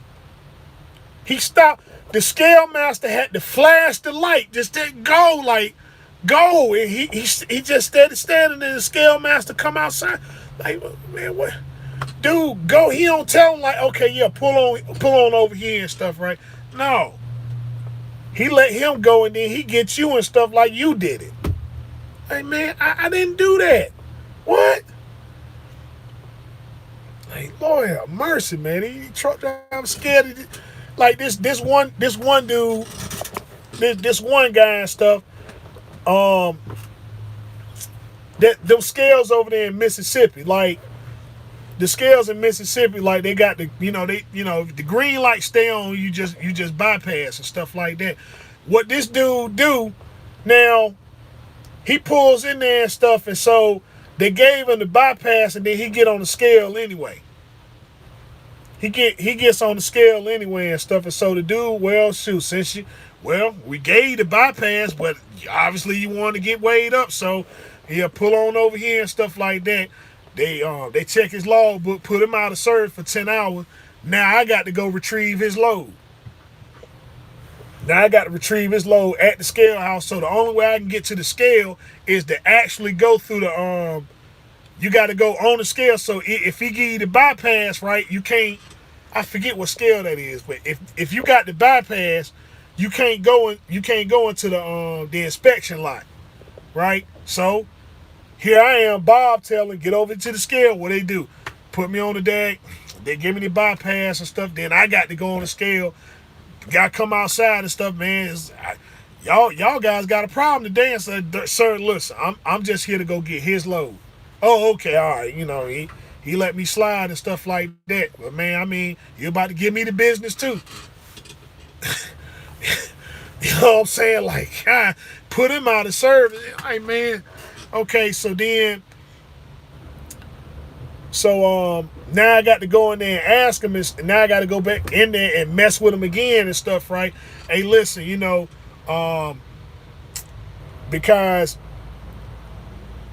the dude want to drop the trailer and stuff, and you know you out of service. Like, hey, look, can he do that and we don't get in trouble? You know, that sort of thing there. You know, got to explain that stuff. Like, dude, just, you know, you got the bypass, just get him the bypass and go. No, man, he gonna come. He gonna get me. He gonna come out there and get me. Like, man. Now, boy, they just. And you know the thing, well, with the scale, you know, if you get the logbook ticket, that's actually the ticket you want, right? Cause if you get wrote up, then nobody know about it. You know what I'm saying? But you got 2 weeks to pay. You got 2 weeks to pay. They send you don't send the check to the state building and stuff. They always tell you to send it to some P.O. box.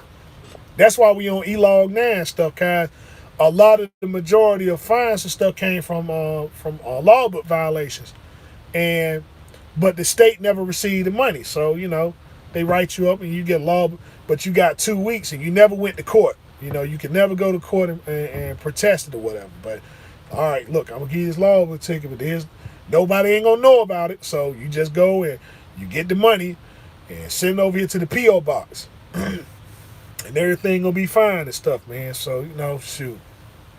And, of course, you scared. So, like, man, look, I ain't trying to. And I got plenty of those and stuff, man. Always getting tickets for not filling out my due. Got plenty of hours. Just never filled out that logbook and stuff, man. Now I just shoot. But that's how it was back in the day, man. Yeah, that's how it was back in the day, man. Yeah. Them days ain't coming back no more.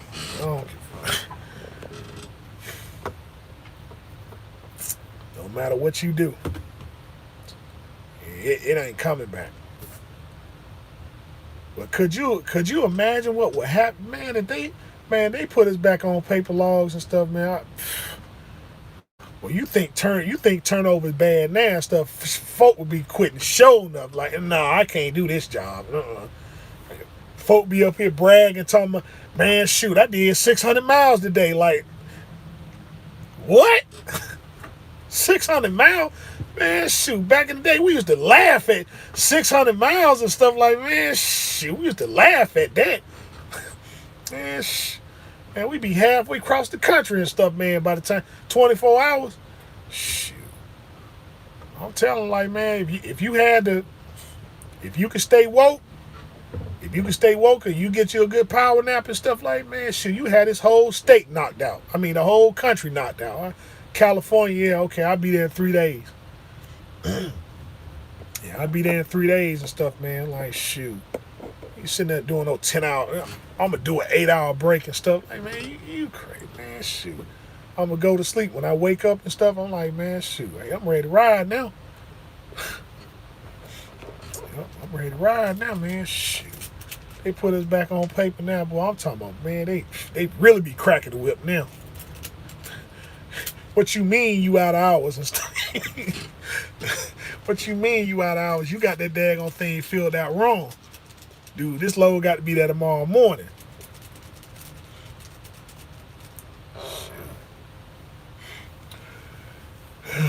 Fellas, listen, I'm gonna go and jump on off here and stuff, man. It's a pleasure. It's a pleasure as always.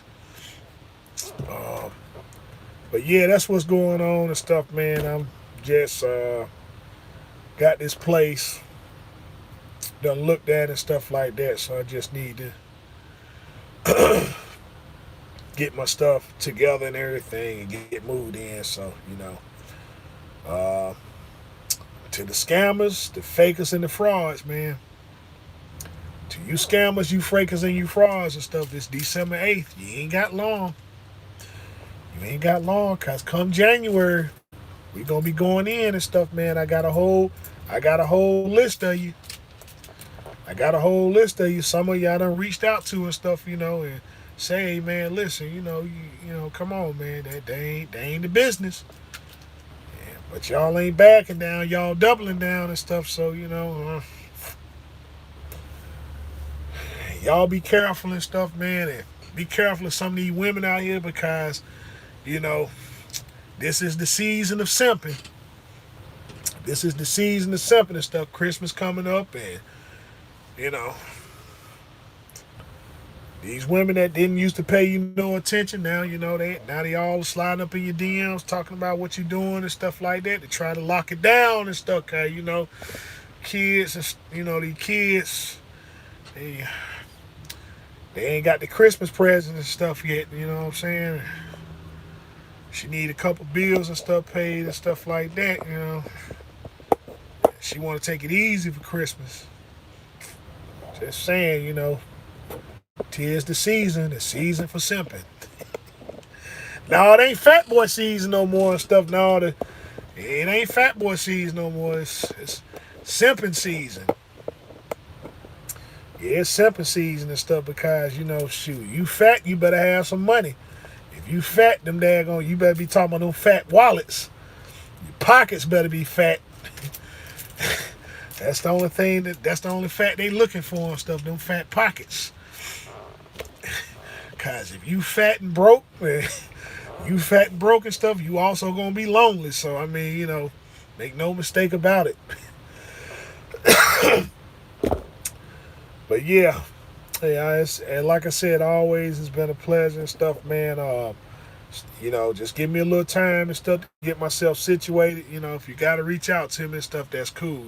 Just if I don't get back with you and stuff, then just know, I'm kind of busy right now and stuff. But we gonna get everything situated, and when we do, we gonna be broadcasting live and stuff.